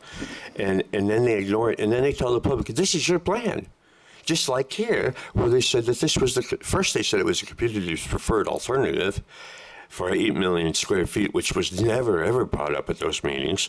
And now it's the community's, I forgot what the name is, but it's being kind of sold as if the public is in favor of it. And that's the way the Delphi technique works. They just take you where they want you to go and tell you, oh, this is all your idea. This is your plan. When in fact, the public really didn't come up with that at all and didn't want that. I don't know if you've noticed what's happening to our economy, but there's a lot of big boxes that are broken down and vacant. Lots of retail space is vacant because our economy is changing, the retail market is changing, and yet we have planners stuck in this old thinking that we have to do zoning for dollars. Let's zone for that retail sales tax dollar. And I think you've got some of that kind of thinking going on here, which is really unfortunate. Planners are going to have to get with the 21st century and really start recalibrating their thinking here. That's not the way to go. It was brought up that global climate crisis is a real problem, and that's supposed to be analyzed in an EIR. I don't know if you've noticed, but in the last couple of days, you've seen, if you watch the news, You've seen horrendous effects of this. Now try to imagine that you had houses out there in this toxic waste dump, and you had the kind of event like they had in New York City and in New Jersey. Think about that for a minute. Plus, you've got all the toxics underneath it being all stirred up. The experts are saying that those 100-year events are now going to be 2-year events. Every 2 years, expect one of these giant storms. So, you know, you really don't want people out there on top of that toxic waste dump. Now, I wanted to talk about, quickly about the completeness, which came up tonight. The funny thing about that is it is the city council's job to determine completeness, and I don't believe there was ever a determination by the council. And why do I say that? It's because this is legislation. This is not like a project that says, I'm going to work with the law as it exists, and they bring in a project like that. This is a project that says, we want you to change your law. We want you to change your law. And because it's legislation, you don't have to sit here and go along with the program. You can change it in midstream if you feel like it. And that's what legislation is. It's messy, and that's how it goes. You know, that's how it happens. The public, you know, if they get sick of this rigmarole, can turn around and have an initiative without even doing an EIR and zone that property out there to their liking, so the way the public wants it. That's the law. So they can do an initiative. If they want. So the completeness, you guys never made a determination that it was complete. You're dealing with legislation. When is legislation complete? Yeah. It's complete when you when you pass it. It's not complete until you have a draft. And since that's never been the case here, you've never passed around any drafts of the law. You're talking about is it being proposed? Instead of the EIR. No, the application. Yeah, but the EIR, it's related, okay? You're being asked to do an EIR on a specific plan and a general plan amendment, which are both legislative acts, okay? Since those are legislative acts, you're the ones who determine the completeness because it's legislation. The staff doesn't do that. You can't delegate legislative responsibility to the staff. That's illegal. You can't do that. Legislation rests with you guys and with the public. Okay. So it's not really complete, and you can really start this over again. Now, what are you doing here? You're changing the project around, and you're changing the notice around, which is probably to the betterment, because it was probably inadequate before. And in doing so, now you have to send out a request for scoping. So you should send out the notice of preparation to all responsible and trustee agencies directly, not just to the state clearinghouse, because, you know, the state clearinghouse doesn't always distribute like they're supposed to. So you send it directly to all the agencies with jurisdiction, federal and state, and the trustee agencies like the State Land Commission, BCDC, Caltrans, those kind of people, and Fish and Game, you know, because there may be some endangered species out there, like the San Francisco fork-tailed damselfly. I believe Dr. John Haffernick talked about that at one point. Yeah. And he's an entomologist, and there may be the clapper rail and other kinds of species. I know, you're going to have to wrap it up, though. Okay? Yeah. Because we got some other items on the agenda. You have to send out a notice of preparation with a better description and schedule another scoping session. And in a scoping session, you can have more than one scoping session, and I suggest this time that you involve the public more so that we get a greater range of alternatives and more alternatives analyzed correctly the way the public would like to see them analyzed. Because they would rather see wind and solar energy out there on the toxic waste dump because you're not going to kill anybody or infect them with cancer. And you're not going to end up being sued by plaintiff's attorneys for billions of dollars if some kid gets cancer. And that will happen, and it will bankrupt Brisbane. The last point is I think you're going about this in a way that conflicts with our general plan policy. I believe this was a Councilman Miller policy where it basically says in the general plan, we want the whole area to be disclosed and planned. And this, as a program EIR, allows it to be piecemealed. So it should be a project EIR because you're dealing with a general plan project and a specific plan project. So not the short-circuited program EIR. You should do a better job with a real EIR, a full EIR, a complete EIR. Okay. Okay? Let's see. You told me that was it, John. Hold on, I'm just checking to see if my notes are all here. Okay.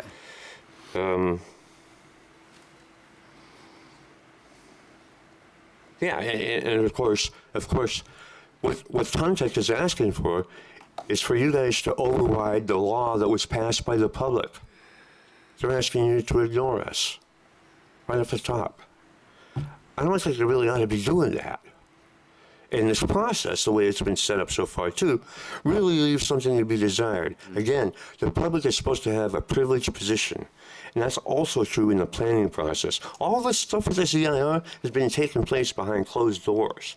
It hasn't been brought out here and discussed with the public. All right. You know, John? Right? Okay, thank you. And it should be. Okay. It shouldn't be hidden like it is. Thank you very much. All right, thank you.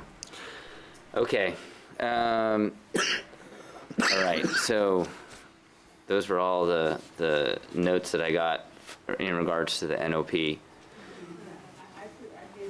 Yeah, I know. It said recology license fee. Oh, I'm sorry, I didn't see it. Okay. Yeah. You're right. Come on up, Clara. Sorry about that.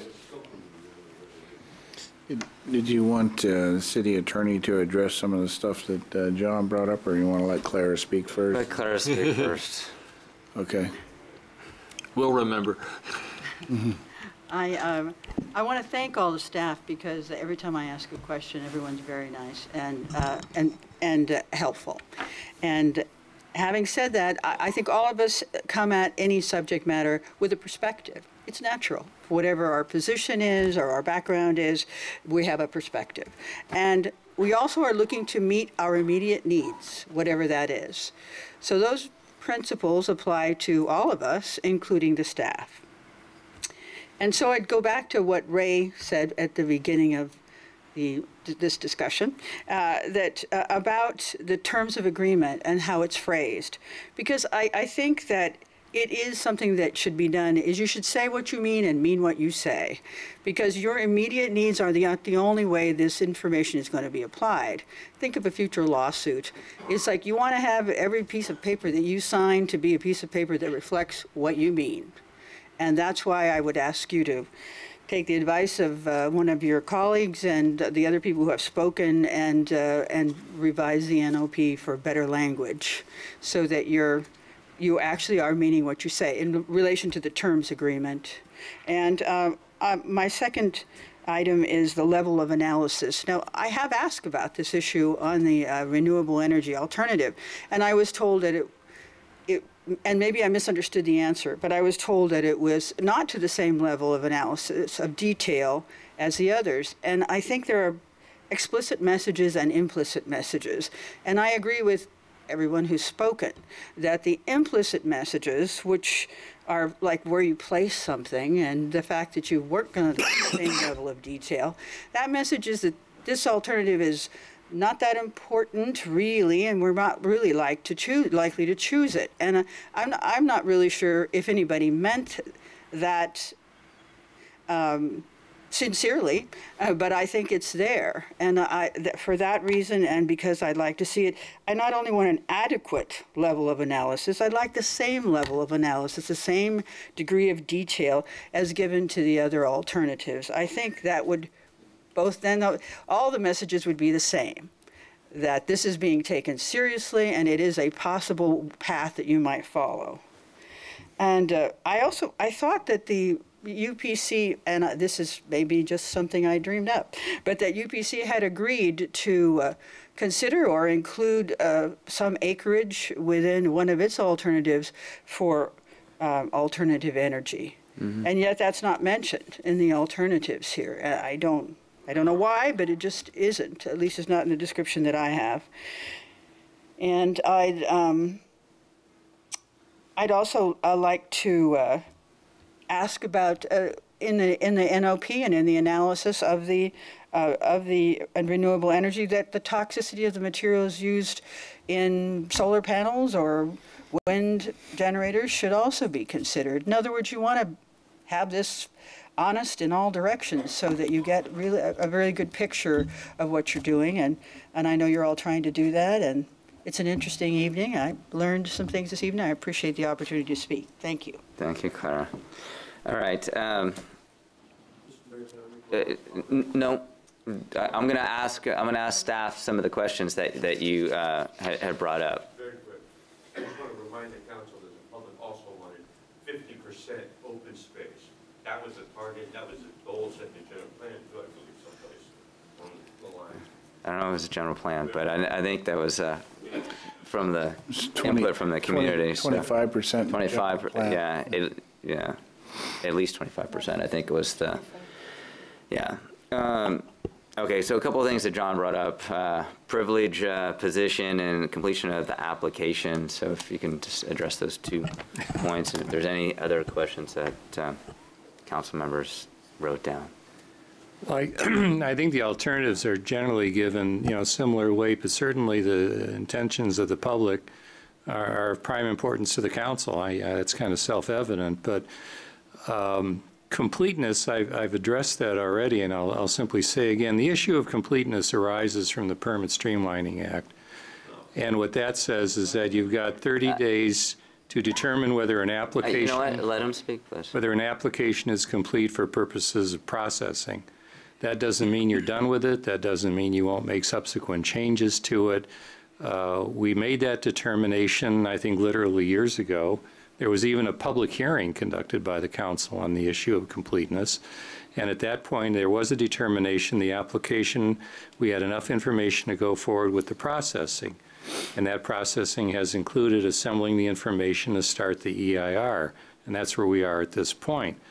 The EIR may not be complete. That's different from saying that the application is not complete. But again, that's a document that hasn't been released. We've heard a lot of comments, a lot of criticisms about the EIR this evening, but that document still has not been made public. So the public will have plenty of time to review the document, to make whatever comments and criticisms anyone wishes to make, including to verify what John has indicated to the council and the public tonight, that the energy alternative will be given the same level of attention as the other alternatives, to the point where the council, if it wishes to do so, can adopt that alternative as part of the project. I don't know if I can respond to all the other issues John made. He referred to legislative act. Well, of course it's a legislative act. We're going to be modifying the general plan. The only effect of it being a legislative act is that the council is not required to make particular findings as you would if you were passing judgment on some kind of a land use application like a use permit or a variance. A legislative act is subject to a referendum if the members of the public don't like it, which is kind of an academic issue because the council has already indicated that something will go on the ballot, so the public will have its say on the project. I don't know what other specific points you want me to address. I'd be happy to try. I didn't have any. John covered so much territory on there, but I don't know. There was one specific one that I would like your response to. He was saying that because of the requirement in the general plan that any proposal out there be comprehensive, and therefore that would require a project EIR rather than a program EIR? No. How do you respond to that? Well, we're not at the point of a project EIR. Project EIR is the next level of detail. The program EIR deals with the comprehensive. He also said that the whole area had to be master planned, which is what the general plan says, and that's the proposal that's been submitted. You have received an application for development of the entire area, which is exactly what the general plan required. It is a massive development, and that is what a program EIR is supposed to do, is to cover a wide range of alternatives on a large area, and that level of environmental analysis is appropriate at this stage. As the council narrows down the types of land uses that you want to have and where they are to be located, at that point you may establish phases of development Each phase may need a project EIR. A project EIR is the next level of detail. We simply do not have that detail in the specific plan. That is something that will be provided later, and that detail will be developed once the environmental impacts of the larger scope of the development have been determined. So you do it a stage at a time, and you don't go for a project of this size and this complexity. You don't really start with a project EIR, you start with a program EIR, and the program is the specific plan. And as you refine it, as you develop detail, and as you know what the land uses are and the intensity and nature of development, then you're in a position to start doing a project EIR and determine the environmental impacts of those specific projects that you've established for the overall land area. Okay. So I don't know if that answers your question, but.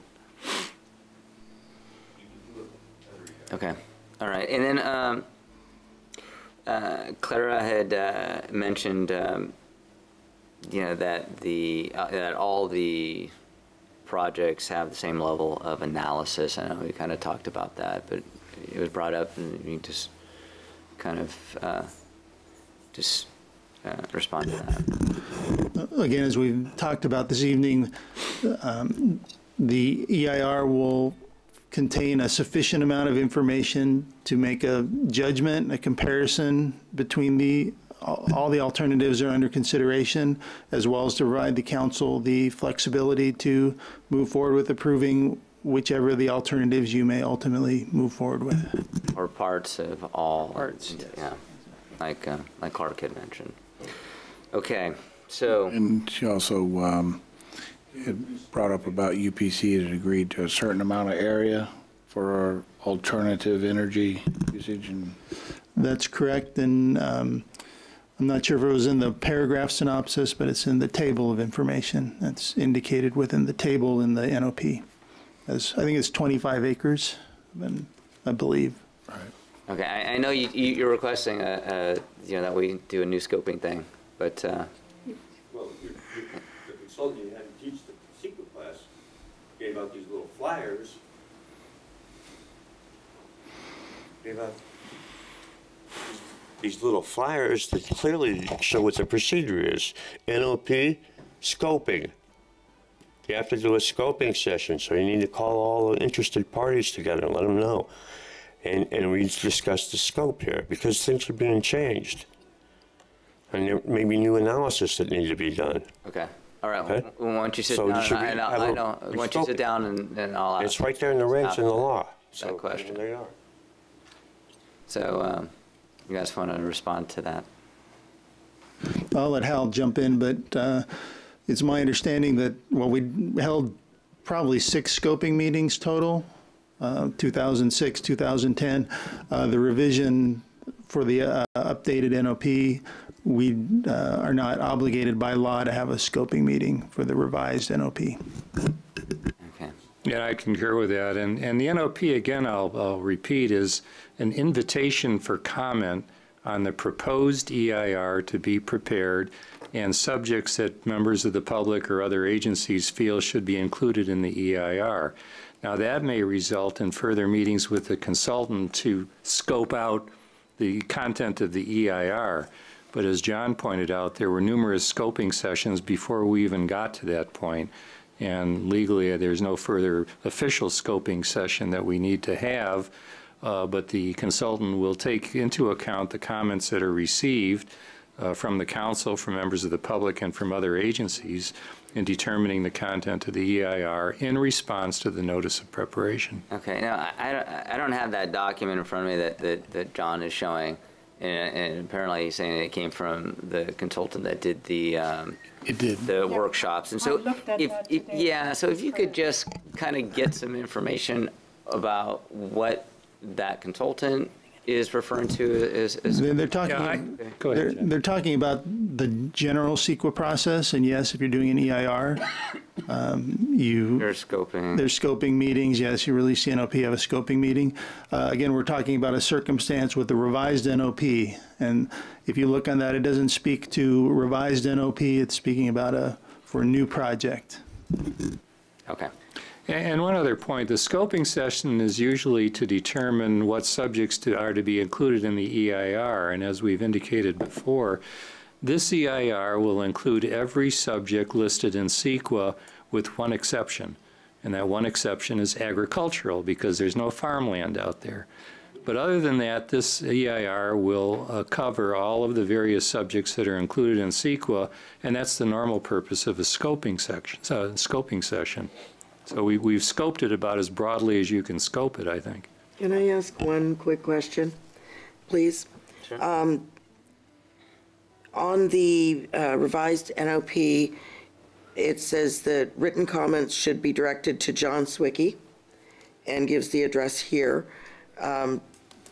You, John, said that they should be sent to the consultant. Can you give us a clarification?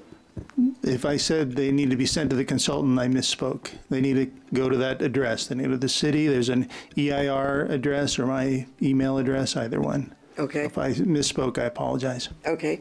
And then Clara brought up that she'd like to see the EIR, the alternative, studied in the same depth, and you say it's adequate or sufficient but not equal. And who made the decision on which variants to study? Was that our planning commission? Was that our staff? Was that the consultant? Or was it the developer? Well, ultimately, the EIR, the variance, the community preferred variance, or community proposed, or whatever you call it, the renewable energy were directed by the council to be included within the EIR.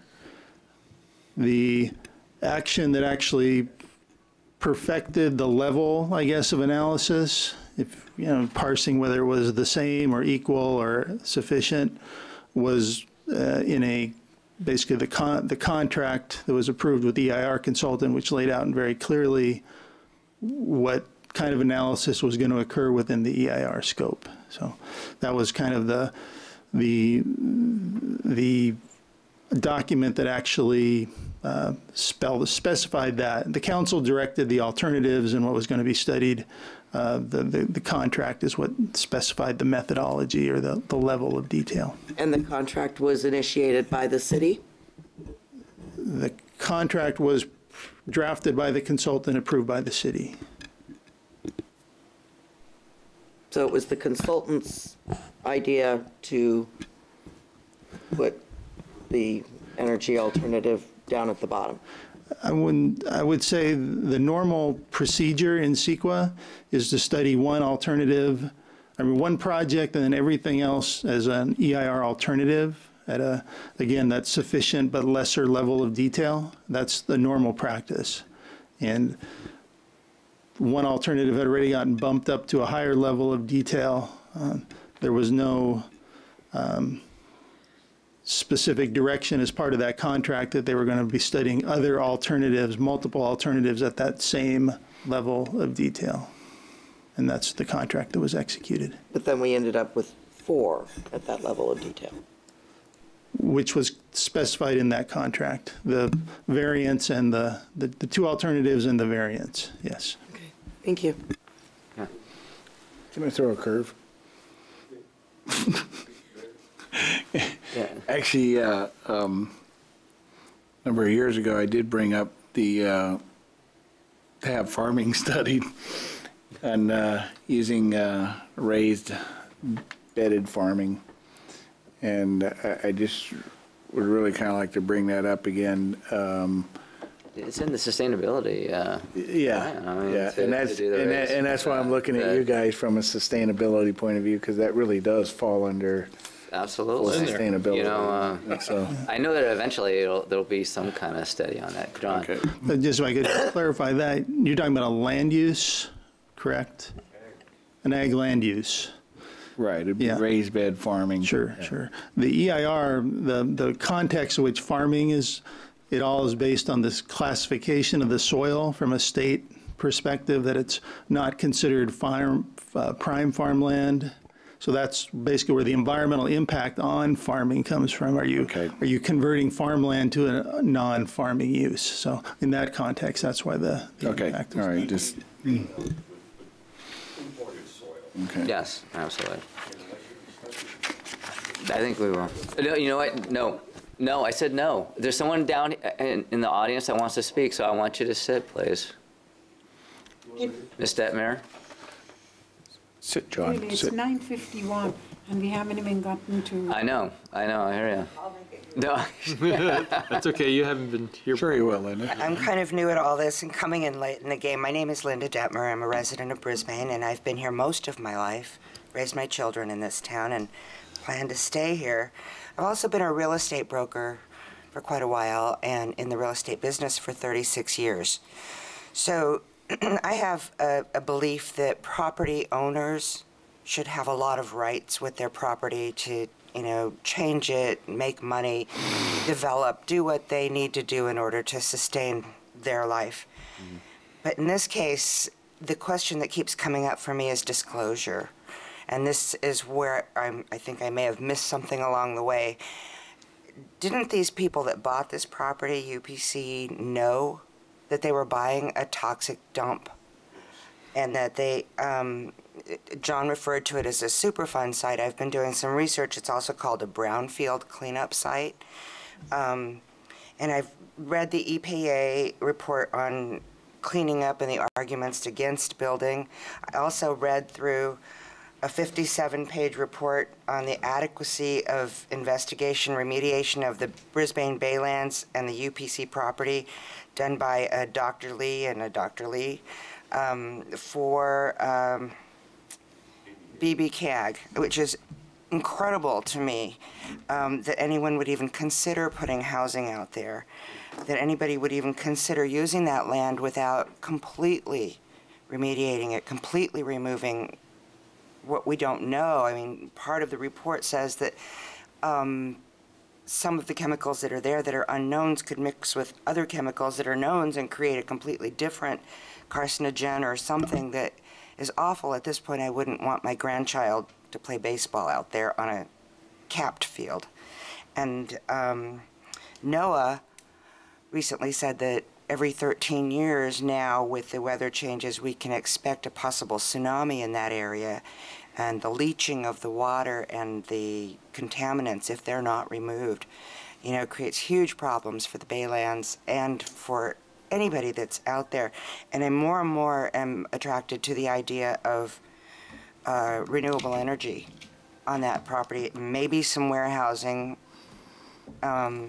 with no poles in the ground going, because some of the buildings that could be built out there, unless they're properly encapsulated underneath, are going to have vapors coming up around them. If they're not handled properly, the buildings will fill with vapors. The people will be harmed. And I think that the EPA, the big push for them is people not being harmed, and that's always been where my heart's at with my business, with everyone I've ever dealt with, is that, you know, do the best for the people and don't hurt anyone in the process, no matter how much money these people have or how much money and time everybody's put in. I haven't seen that part addressed. Maybe I've missed it, but thank you very much. Thank you. You know, John, I'm not, because we got to keep moving on, and I've already let you come up. I said no. So, but, you know, I do want, you know, I said sit down, please. So, Ms. Detmer, I just wanted to, you know, can you just let me finish what I'm saying? You should do a rescoping. I hear, okay, thank you. All right? You know, Just think about it. You know, I want to respond to what Ms. Detmer said. You know, we're doing this, you know, going through this process to inform the public, to give the public an opportunity to know what all the impacts are going to be for this development. And, you know, there will be things that will come out of this draft EIR that we didn't anticipate. And we'll keep working at it, and making sure that whatever we decide to do out there, that it does come from the community and that it is a safe place to engage. you know, you brought up Dr. Lee. I mean, I'm a huge fan of Dr. Lee. And, you know, I really think that Dr. Lee should be part of our team to help us, you know, to understand, you know, what's in the ground, how to mitigate it, and how to ultimately, you know, make sure that it is not a problem in the future forever. And so, you know, so I mean, I do appreciate all the comments that have been brought forth to the council tonight. And I know that we'll continue to engage each other, and also with my colleagues here and with staff. Let's get to that EIR process, and let's understand what we're dealing with. Just one other question. I think she had, and Ray, I think you were on the council at the time. In fact, I know you were. So the property owner purchased this in 1989, I believe, for $100 million, and I believe that they assumed all liability. That's correct. That's it. Mm-hmm. Okay, so how about this? It's 9:53. We need to finish action on this item because there was a proposal that we have a collective council comment which would reflect the two things that I've mentioned in my initial statement, and also reflect what Terry had in her motion. And I would like to make a motion that you know, the council submit a comment in the NOP process which expresses our you know, concern about the language regarding the water situation, you know, and I can use the language that you've already seen, and the kind of analysis that's made of the renewable energy alternative as we've discussed, and if at all feasible, to incorporate the study from the EPA NREL of the solar potential on the Baylands. It sort of incorporates your motion? It does, and I would be happy to second that. Yeah, okay. Clerk, you have any comments? I just want to ask staff, legal, you okay with that? Okay. Okay. Should the comments come back to us, right, and? You don't have time. Okay. So you might want. That's the problem, yeah. You might want to, if you want to, well, I mean, you could either take what Councilmember Miller has already prepared for you for tonight, and we can just simply put that into a letter form, have the mayor sign it and send it off. Be the easiest way. If that doesn't seem thorough enough, we could maybe form a council subcommittee, work with staff, and then circulate the letter around to everyone and then send it off. However you want to do it. What you just said, I'm okay with that. And since you had a motion, Terry, you seconded it, or you don't? So call for question. I did. So, all those in favor? Aye. Okay, fine. Okay, so now let's take a break. Okay.